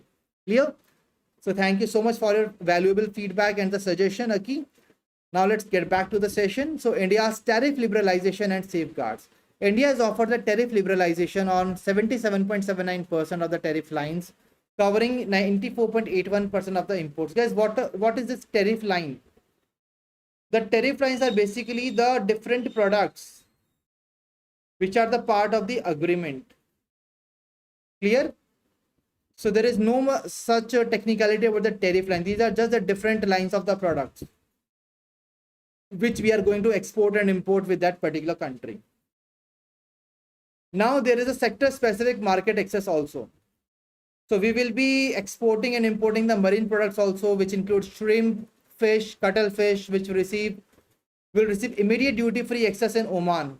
So we will be exporting them, these things, to the Oman. Now what is the shrimp, guys? You all know the shrimp. Like it is being called jhinga. In Hindi it is called jhinga, right?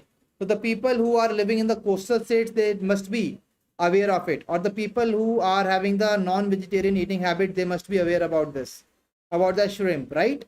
So the import duties of up to 5% on the gems and jewelry have been eliminated now.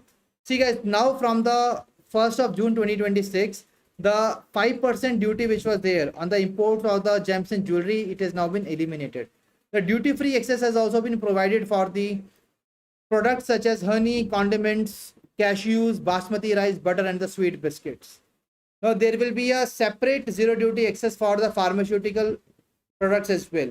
We will be having engineering and electronic access products as well. Services market access will be there. So Oman will be providing the market access commitments across 127 services also.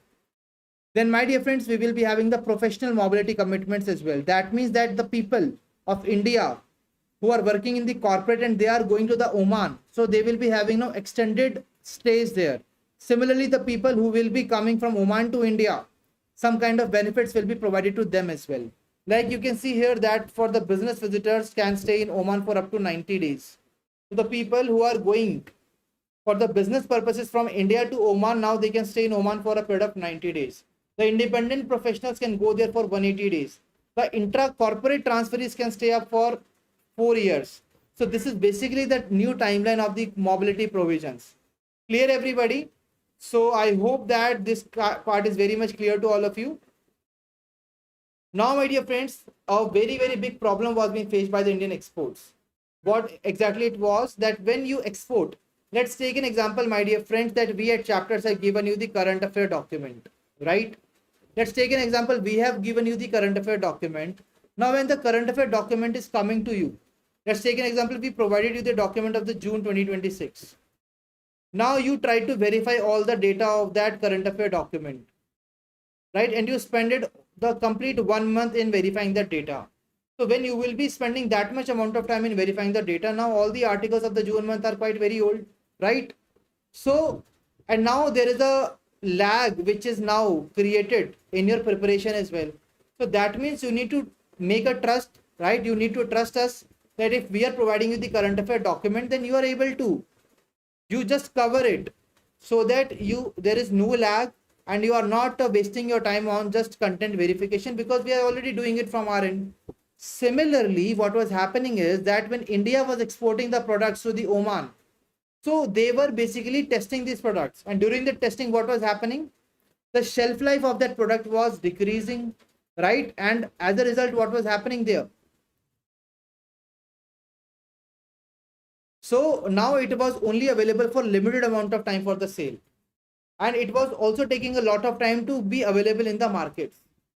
But now they have basically signed an agreement under the CEPA. They decided that if India's Export Inspection Council has given a certificate to that particular product, then Oman will just blindly trust that certificate, and it will allow the product to enter into the Oman market. That's all. Clear, everyone? So I hope that this part is quite clear to all of you, right? So that's all from this article. So please tell me in the comment section, guys, that from which date the India-Oman CEPA has basically been implemented. कौन सी date से हमने इसको implement करना start किया है, ये आप मुझे बताएंगे कमेंट सेक्शन के अंदर. So the date from which we have started implementing it is 1st of June 2026. तो 1st June 2026 से हमने इसको इम्प्लीमेंट किया, although it was signed on 18th of December 2025. Let me tell you that in the RBI Grade B phase 1 exam, this question was been asked. Clear, everyone? Where you were required to identify the country with which we have already signed the agreement last year, but it came into implementation from 1st June 2026. The right answer was Oman. Clear, everyone? Now please tell me that what amount of the articles from India will be getting the duty-free access in the Oman. What was that percentage? That is 99.38%. 99.38% is the right answer. Clear, everybody? So we are done with this article now.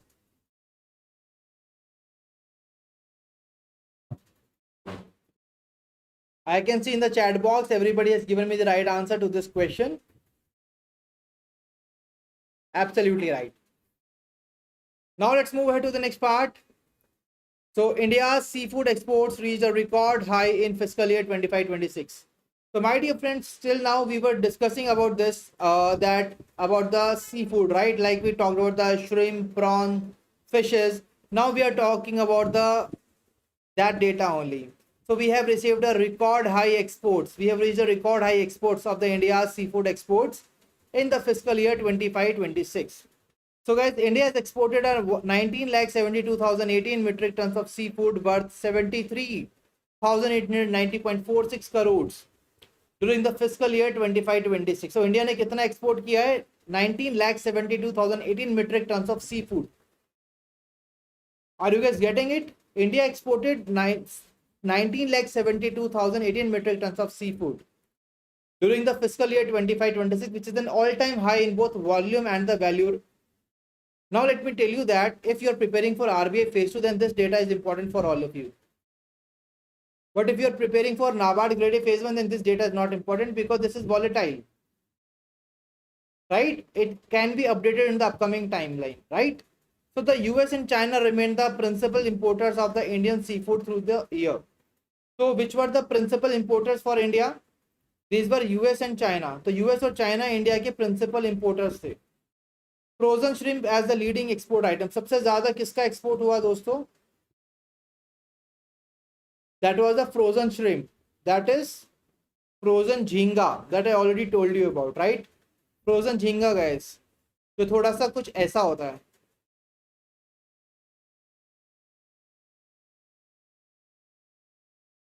Clear, everyone? So I cannot make the real picture, but I can only create the replica of it, right? So this is the frozen shrimp, and this was the major item which was being exported. The frozen shrimp accounted for 40.19% of the total export quantity. Shrimp exports recorded a growth of 13.16% in the rupee value. Major market for the frozen shrimp were US, China, and European Union. So overall, my dear friends, we have already seen that the amount was 19.72 lakhs metric tons of the seafood, which was having the value of 73,890 crore rupees. Right? And US and China were the principal importer of the Indian seafood exports. The leading export item was frozen shrimp, where we saw the 40.19% of the total export quantity increase, right? Then we have seen that the major market of the frozen shrimp were US, China, and European Union. Now, when we talk about the other seafood export items, it will include frozen fish, dried seafood, frozen squid was also there, frozen cuttlefish, chilled products also earned 622.31 crore, while export of the live products grew by 11.46% in the dollar value. Clear everyone? I hope this is clear to all of you. Now the destination wise अगर हम बात करें export performance की, तो US के अंदर US was the largest importer of the Indian seafood that we have already covered, and after the US it was China, and after China it was the European Union. Clear everyone? So US, China and European Union, these are basically the highest seafood importers from India.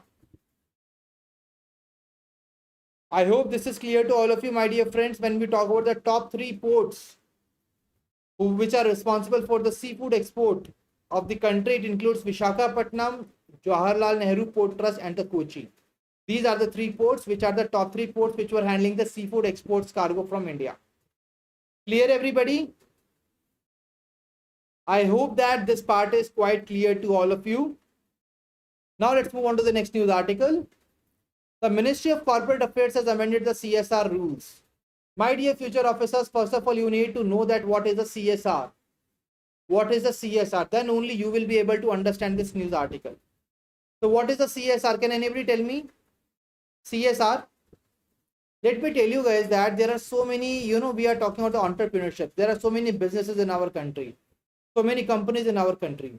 When these businesses and companies are really, earning in crores, they are really booking so much of the high profits.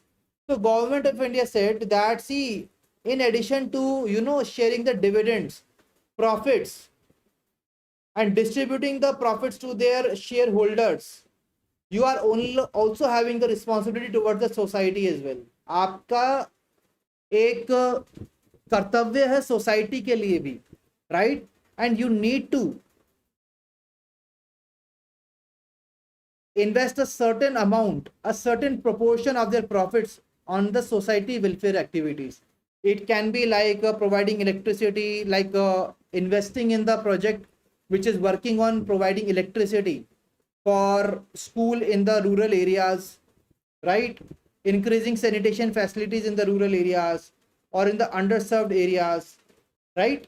So such kind of activities are coming under the corporate social responsibility. That means this corporate, that is the business or the company, when they are booking so much of the profits, they are having some daitva, they are having some responsibility towards the society. That's why they need to ensure that they are keeping some amount of money for the society. Clear everybody? I hope that you are able to understand it, right? So that is a very, very important part from the examination point of view. Clear everyone? Now I hope that you are able to understand about the CSR. Clear everyone? Corporate social responsibility. So the amount of money that these corporates are investing into the welfare activities for the society, this is called the corporate social responsibility activities.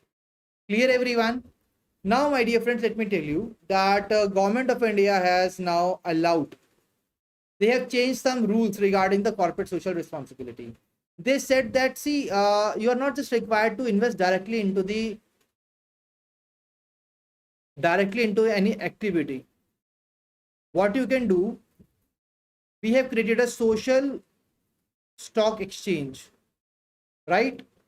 Where the not-for-profit organizations who are working on these, society welfare projects, they can list themselves on these particular exchanges. And these corporates can invest in these projects which are being listed by the not-for-profit organization on the social stock exchange. And what they will be doing is, they will be investing through these social stock exchanges. Clear everyone? Now, what exactly they will be doing? In which instrument they will be investing? That is a zero coupon, zero principal, guys. What exactly is the zero coupon, zero principal? So, basically, let me give you a normal scenario. Like whenever you are investing in particular instrument, right, there is a coupon rate which is attached to it. That means, let's take an example, you have given 100 rupees. You have invested 100 rupees as a principal to that particular project, right? Now that company is responsible to give you the payment in the form of interest. That is what we call the coupon rate, right? So वो interest के तौर पर आपको कुछ पैसा वापस देगी. Or after some time they will also be giving you the principal amount as well, right? But in the zero coupon, zero principal, we are already saying that there will be zero coupon, no coupon or no interest amount will be given back to you, or the no principal will be given back to you. That means when the corporate company will be investing in the zero coupon, zero principal, so the money will be going to this not-for-profit organization, which they will be investing in the society welfare initiatives and the activities, right?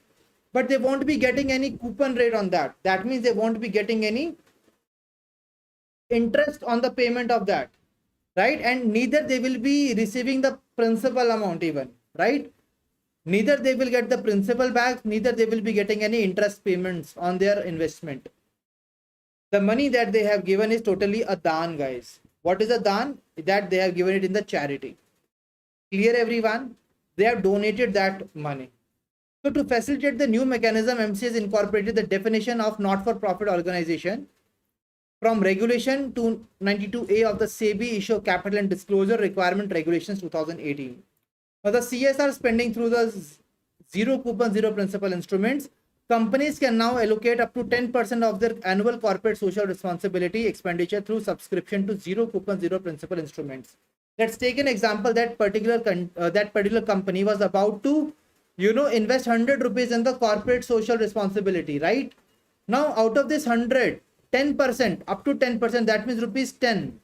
Up to rupees 10, they can invest in the zero coupon, zero principal instrument. So that is what it is trying to tell you here. Clear? The amendment was made through the company's Corporate Social Responsibility Policy Amendment Rules 2026. The new Rule 4A was inserted into the CSR Rules 2014. So even they can ask you in the exam that what is that rule which has been added? That is Rule 4A which has been inserted. Clear, everyone? I hope that this part is clear to all of you.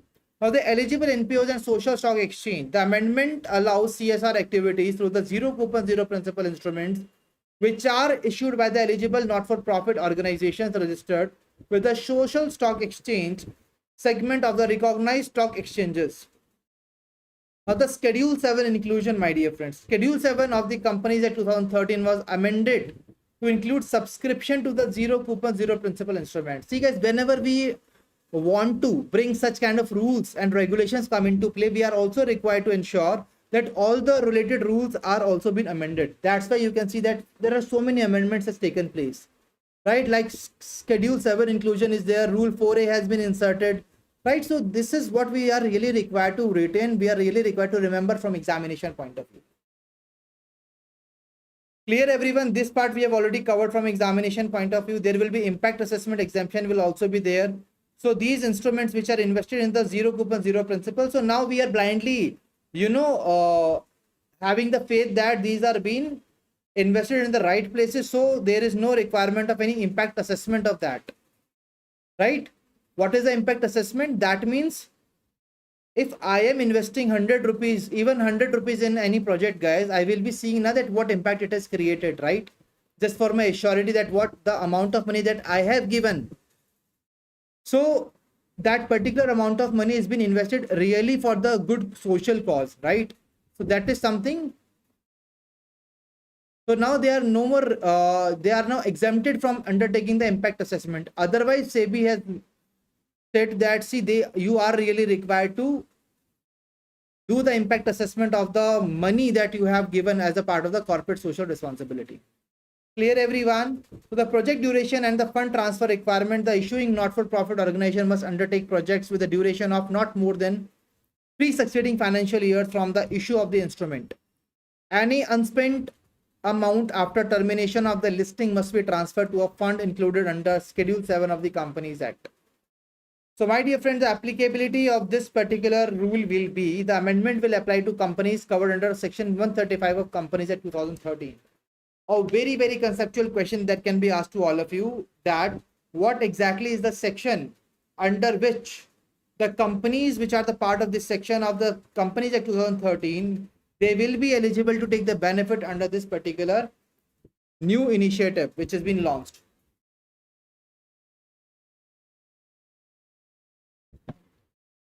So what will be the right answer? So the right answer to that question will be section 135, absolutely right. Section 135 is the right answer. Clear everyone? I hope that everybody is clear to all of you. So my dear friends, zero coupon, zero principal is very much clear. Corporate social responsibility is clear. Companies act 2013 के अंदर कौन सा act होगा ये भी आपको clear है. कौन सा रूल इंसर्ट किया गया, रूल 4A, ये भी आपको क्लियर है, right. So we are done and dusted with this particular article in a very detailed manner, right? Let's now move on to the next part. The United Nations revised India's GDP growth forecast for 2026 downward to 6.4%, guys. See, India का GDP growth forecast दिया गया by the United Nations and they have revised the India's GDP growth forecast downward to 6.4%. So the revised forecast has been released by the United Nations Department of Economic and Social Affairs, UNDESA. The United Nations revised India's GDP growth forecast for 2026 downward to 6.4%.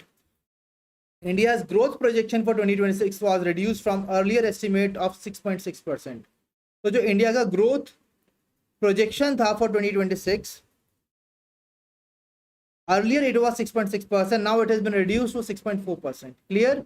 And why exactly this reduction or this downward forecasting? The reason behind that is the global uncertainties, guys.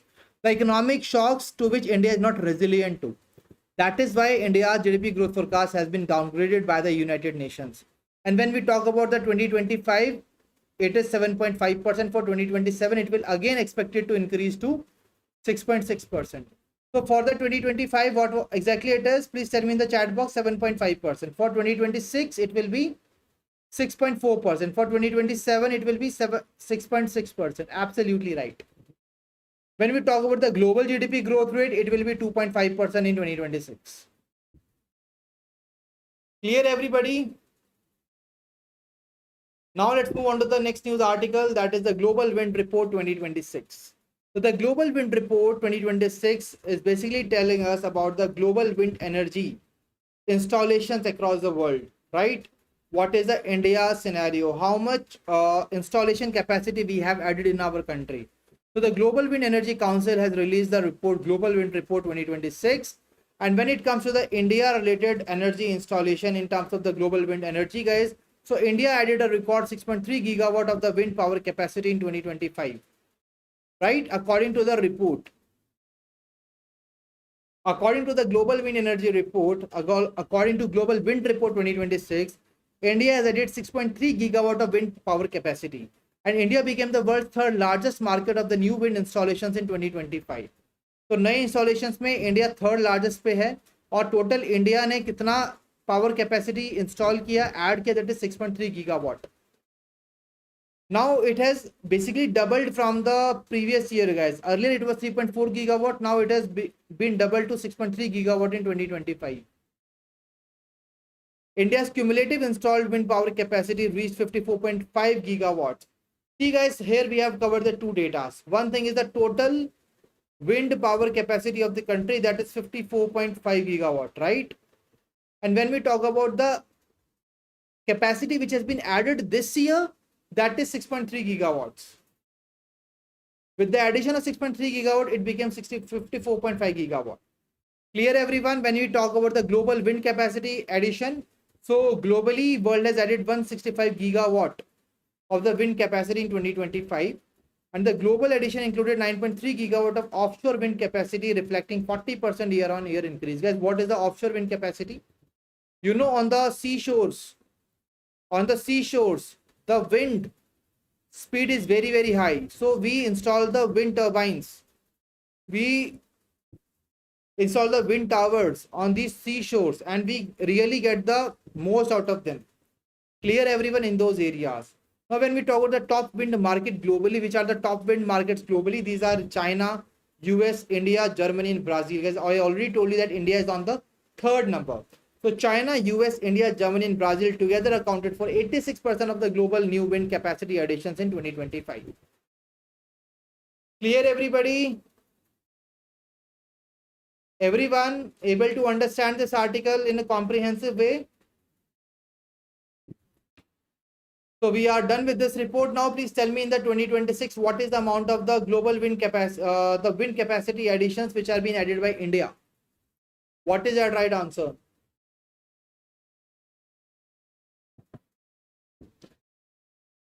That is 6.3 gigawatts. Absolutely right.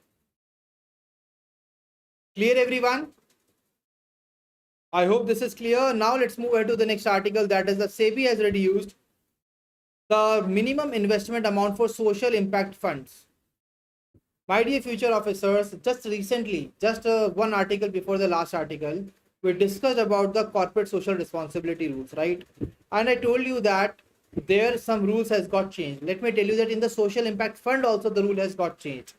Earlier, the people who wanted to invest in the social impact fund, the minimum amount of investment was rupees 2 lakhs.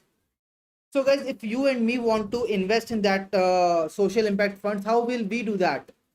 We can only do that if we are having the 2 lakh rupees. So will you be investing 2 lakh rupees in the social impact funds at your present scenario?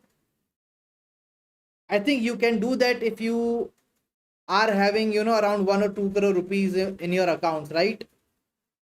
But not everyone can do that. So that is why what we have done is that SEBI has now reduced this amount. SEBI has now reduced this amount from rupees 2 lakh to rupees 1000. I think 1000 we can do, right, my dear friends? When we go outside, when we go out for a party with our friends, like we are going out for the movie and the dinner, so 1000 rupees we just spend like anything, right? So we can spend 1000 rupees, right, my dear friends? So the SEBI has reduced the minimum investment in the social impact fund from 2 lakh to rupees 1000. So that means that now even the most common people will be able to invest this amount in the social impact funds. The revised minimum application size applies to zero coupon, zero principal, guys. Again, we are talking about the zero coupon, zero principal. So what you are investing, you want to be getting back. तो investment करने से पहले दोस्तों सोच लें, ठीक है? सो ये आपका बेसिकली उसके लिए है, उन एक्टिविटीज के लिए जो आपकी सोसाइटी के वेलफेयर के लिए प्रोजेक्ट्स चलाए गए हैं, उनके अंदर ये इन्वेस्टमेंट काम आती है. Clear? The move aims to allow the wider public participation in the social impact investing through the regulated social stock exchange platform. The purpose of the instrument is to generate social impact rather than financial returns, guys. Here the key aim, if normally guys you are investing in any stock, so you are investing so that you can get some financial return, right? But here we are not investing with the objective of the financial return. You are investing, and you know what is the return that you will be getting? That is, I would say, the good wishes from the people who will be taking the benefit of these society welfare projects, like those small children who are studying in those schools where the electricity was not there.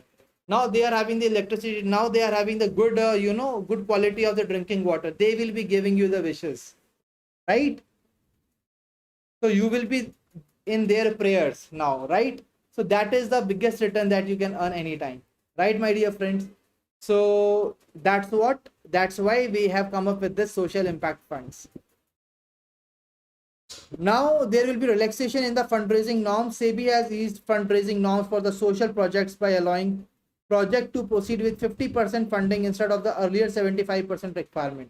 तो पहले दोस्तों 50% funding थी, but अब 75%, पहले 75% की requirement थी, right? But अब 50% funding के साथ भी you can go ahead with that. Non profit organisation can remain listed on the social stock exchange for 3 years without raising funds. अगर कोई नॉन प्रॉफिट ऑर्गेनाइजेशन है और 3 साल तक उन्होंने कोई फंड रेज नहीं किया, तो भी वो सोशल स्टॉक एक्सचेंज पर रह सकती है. Clear, everyone? Now comes the alternative investment fund. The alternative investment funds, they can introduce an inoperative fund status now. So the funds who have completed their cycle but they do not retain the funds after expiry of the fund life, now they can transfer their status into the inoperative status. Clear, everyone? Now there will be exit framework for discontinuing entities as well. So Exit framework for the entities discontinuing activities should be clear, predictable, and operationally efficient. SEBI has also amended regulations related to real estate investment trust and the infrastructure investment trusts, guys. You all know that we are having the real estate investment trusts, like which are pooling the amount of the money from the different people, and they are investing in these REITs, right, in the real estate infrastructures in our country. So that's all, my dear friends. Now I would like to ask you, in the social impact fund, earlier the minimum amount was rupees 2 lakh. What is the new minimum amount which can be spent, which can be invested by the people? Please tell me in the chat box what is the right answer. It is rupees 1000, right? And in which instrument we can invest this amount? That is zero coupon, zero principal. That is the right answer. Absolutely everybody has given me the right answer.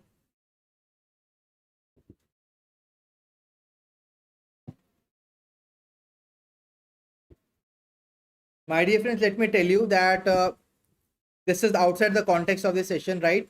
You can see that I am drinking a lot of water during the whole session, right? Because I am continuously speaking without even a break. And let me tell you that in the northern areas, right, or in the North India region, the summers are really at their peak, right? And that is why if you are someone who is in the North India, please ensure that you are staying hydrated throughout the day, right? Otherwise it can really impact your health. So please ensure drink enough amount of water. This is really going to help you out in living a healthy life. Clear, everyone? So your health is the utmost important thing, right? It is the most important thing. क्योंकि दोस्तों किसी ने कहा है कि जान है तो जहां है, right? So coming back now to this particular session, UPI completed 10 years, guys. UPI, you all know that we have already discussed UPI so many times. Yes, we are talking about the Unified Payment Interface, which was launched on 11th of April 2016 by the National Payment Corporation of India under the regulatory oversight of the Reserve Bank of India. And now, right now, guys, let me tell you that earlier what was the scenario. If you are on the Google Pay, then you can only send the money to the person who is on the Google Pay. You cannot send the money to the person who is on Paytm or the MobiKwik or the Free Charge or the Amazon Pay. You can only send the money to the person who is on the Google Pay if you are on the Google Pay, right? But now with the launch of the UPI, if I am having the Google Pay, you are having the Phone Pay or the Paytm or the Amazon Pay, I can send you money. Still, I can send you the money. What is the reason? UPI, Unified Payment Interface, which makes it interoperable across the different platforms, right? So that was the beauty of the UPI. Now, even when you are going out and you are even paying a very small amount, like you are going in a hospital and there is a parking charges there, right? Or you are going in any public place where there is a parking charges. So even rupees 10 are being paid by the people with the help of UPI, right? So that's how much convenient it is, right? So now this UPI, guys, has completed the 10 years. It was launched in 2016 by the NPCI under the regulatory oversight of the Reserve Bank of India, and it has now completed 10 years of the timeline. When we talk about the annual transaction volume, it increased from 2 crore transactions in fiscal year 2016-17 to over 24,162 crore transactions for fiscal year 25-26. तो दोस्तों आप देख सकते हो कितना increment हुआ है, 2 करोड़ से 24,162 crore transactions in the last 10 years. That is the kind of progress that we have seen. I would even say that it is even higher than the exponential progress, right? So now, guys, moving ahead, the transaction value has also increased from 0.07 lakh crore in fiscal year 2016-17 to 314 lakh crores in the fiscal year 25-26. So in the volume as well as in the value terms, we have seen that what exactly is the increment in this particular UPI transactions. The growth represents nearly 12,000-fold increase in the transaction volume and more than 4,000-fold increase in the transaction value, guys. 12,000 times increase and the 4,000 times increase in the volume and the value. So that is something a really very important part. Clear, everyone? So now guys, I would like to ask you, can anybody tell me that in which year the UPI was been launched? UPI was launched in year 2016 by which organization? NPCI, under the regulatory oversight of which body? That is Reserve Bank of India. That's all. So the people who are preparing for RBI phase 2 guys, that is very, very important. And the people who are preparing for NABARD Grade A exam guys, your phase 1 examination GA section, this question can be asked in the exam. Clear? It is a very, very important part of the Indian payment ecosystem. So global recognition has been given by the International Monetary Fund as well as the world's largest real-time payment system by the transaction volume across the world. In August 2025, monthly UPI transactions volume across 2000 crore transactions for the very first time. तो दोस्तों 2000 crore transactions cross की हमने कब? We crossed it for the very first time in year 2025 in the month of August. Absolutely right. So I can see here Rupesh and Preeti Arora has given me the right answer regarding the question that I asked all of you. That's really great to see that you are giving the answers. Then guys, expansion of the participating banks. Earlier 44 banks were participating in 16-17. Now 703 banks are there. There is a person to merchant and person to person transaction pattern as well. अगर हम बात करते हैं person to merchant transactions, it accounted for 63% of the total transaction volume. And when we talk about the person to person transaction, it was 71% of the total transaction value. Clear everybody? Then come the small ticket payment adoption. In the fiscal year 25-26, 86% of the P2M transactions were below 500, reflecting strong adoption for small ticket retail payments. And the P2P transaction, 59% were below 500, 41% were above 500.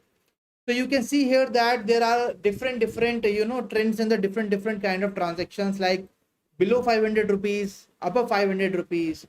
Now when it comes to the India's position in the instant digital payments, guys, you all know that we have really tried now that we are launching the UPI ecosystem in the different countries. Can you tell me that just in the last daily ATM live class, we have discussed that in one of the country UPI ecosystem has been launched. Can anybody tell me what is that? So in the Athens, Greece, we have launched the UPI ecosystem. Absolutely right. Rupesh has given me the right answer. So guys, if we talk about the other countries, they include UAE, Singapore, France, Bhutan, Nepal, Sri Lanka, Mauritius, and the Qatar. So these are the different countries where exactly we are already having this particular where we are having the UPI. Clear everyone? So I hope that this part is clear to all of you. Now, my dear friend, the next important scheme is the Kisan Credit Card Scheme. Kisan Credit Card Scheme, my dear friends. You all know that so many times the Kisans, that is the farmers in our country, they need some short-term credit for purchasing the fertilizer, pesticides, seeds, basically to run the activities of their farming activities, right? For that we are having for that they need the short-term credit, institutional credit, right? For the crop production. But earlier guys, these people were not able to get that, right? In that short term. So government of India saw that see, this is really a very big problem. So why not, like, to the entire people, right? We are having the credit card facility. Why not we are having any credit card for the Kisans, that is for the farmers. So that is why government of India decided that why not we create a credit card for the farmers. So the credit card which is dedicated to the farmers is called the Kisan Credit Card. So that's where government of India came up with the idea of Kisan Credit Card Scheme, which expanded affordable institutional credit access for the farmers. This was introduced in 1998 to simplify and speed up the farmers' access to the short-term institutional credit for the crop production. The scheme provides working capital, investment credit for allied activities, and support for post-harvest marketing expenses, guys. So at different times, they are having the different expenses. To basically fulfill those expenses, we have came up with the facility of Kisan Credit Card, from which the Kisan can basically withdraw some amount of money to fulfill their particular expenditures, right? I hope that this is clear to all of you. Some more features have been present here about the Kisan Credit Card Scheme in this particular image. Now the interest subvention and the revised KCC framework. As you all know, there is a modified interest subvention scheme which was launched in 2016-67 to improve affordability of the credit under KCC. तो किसान credit card scheme के अंदर हमें affordability को भी maintain करना था, so that तभी जो हमारे फार्मर्स हैं वो उसका फायदा उठा पाएंगे। अदरवाइज अगर बहुत ज्यादा अफोर्डेबल नहीं होगा ये सोल्यूशन, तो they will be having again another risk. अगर गलती से उन्होंने टाइमली रिपे नहीं किया तो what will happen, they will incur lot of very high charges. So that's why we need to ensure that we are having the proper mechanism and affordability criteria under the Kisan credit card. So the revised KCC scheme was introduced in 2020, where we integrated the single window credit support for agriculture, allied and the non-farm activities. Clear everyone? So now the implementing institution. The scheme is being implemented through the commercial bank, regional rural banks and the cooperative banks. So कौन-कौन ये credit card दे सकता है? Who are implementing this? Commercial banks, regional rural banks and the cooperative banks. Eligible beneficiaries include the owner, cultivator, farmers, joint farmers, tenant farmers, oral lessees, sharecroppers, self-help group, joint liability groups. All these can basically get the most out of it. And guys, when it comes to the loan limit under this particular Kisan credit card, it has now been increased from 3 lakh to rupees 5 lakh. Now, my dear friend, let me tell you that I won't be discussing this particular scheme further. You know why? Because recently we have seen that RBI has released the revised guidelines of the Kisan credit card scheme, right, which was being done later on, right, not in the 1st to 8th June timeline, right, but here we are covering it for the 1st to 8th June timeline. So that's why it is only relevant for us that we are only covering the latest part. But with this discussion, I have given you the glimpses that, okay, what exactly the Kisan credit card scheme is all about. Clear everybody? So we will be discussing this scheme in a very detailed manner in the upcoming timeline. Clear everyone? I hope that this is clear to all of you. For now, I won't be discussing this particular scheme in a detailed manner. Clear everyone? Now let's move on to the next article. ASU SE 2025 results for the unincorporated and non-agricultural sector, guys. So first of all, here there are two important keywords. That is the unincorporated and non-agricultural sector. So basically the non-agricultural sector means that this industry, that this particular, the business is not from the agricultural sector. Clear? And the second thing is it is unincorporated. What is the incorporated one? That comes under the laws. For example, any company, right? But there are different organizations in our country which are not coming under any kind of laws. So that's why they are called unincorporated. So such kind of organizations which are unincorporated and not from the agricultural sector, they are taken care of under the ASUSC, right? Which has been released by the Ministry of Statistics and Program Implementation. So annual survey of unincorporated sector enterprises 2025 on 24 March 2026. इसके results launch किए गए थे दोस्तों. The survey reference period was January 2025 to December 2025. The sectoral coverage and the usage of the survey data. Now here we basically included the unincorporated non-agricultural establishments in manufacturing, trade and the other services sectors excluding the construction. तो हमने non agricultural sector को लिया है but यहाँ पर construction को include नहीं किया गया. We have included the manufacturing, trade and the other services sectors as a part of this.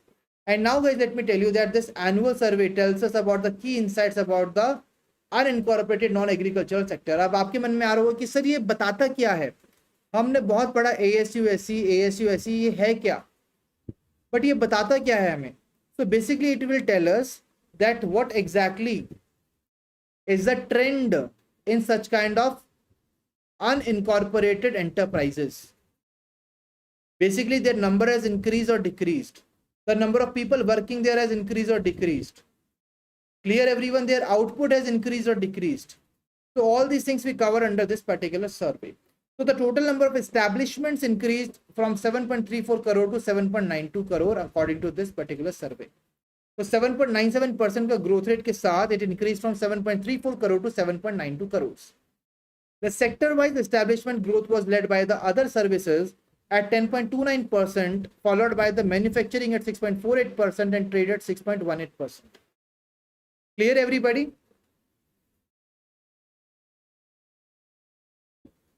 So now comes the activity-wise and state-wise establishment distribution. Around 26% of the establishments were engaged in the retail trade, around 12% in the manufacturing of the wearing apparel, and 12% in the community, social, and personal service activities. Uttar Pradesh has recorded the highest number of establishments, followed by West Bengal and the Maharashtra. See guys, you can see here that UP has recorded the highest number of establishments, followed by the West Bengal and the Maharashtra. So that is something which is very, very important to be covered from examination point of view. Clear everyone? So which state has recorded the highest number of establishments? Can you please tell me in the comment section under this survey?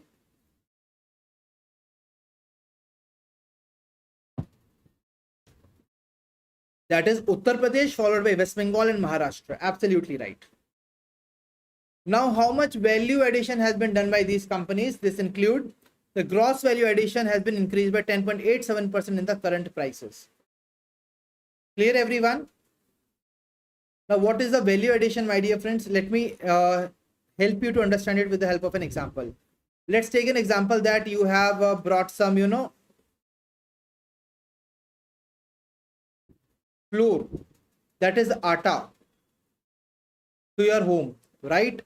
And you baked biscuits out of this atta, right? This atta plus sugar was combined rupees 100, and you are basically selling these biscuits at rupees 130. So this 30% is your value addition. Clear everyone? This is your value addition. So that's what we talk about, the gross value addition. Clear everyone? So sector-wise GVA was led by trade at 16.77%, followed by manufacturing and other services. Clear everyone? When we talk about the employment and the workforce concentration, the sector employed 12.81 crore workers in January to December 2025.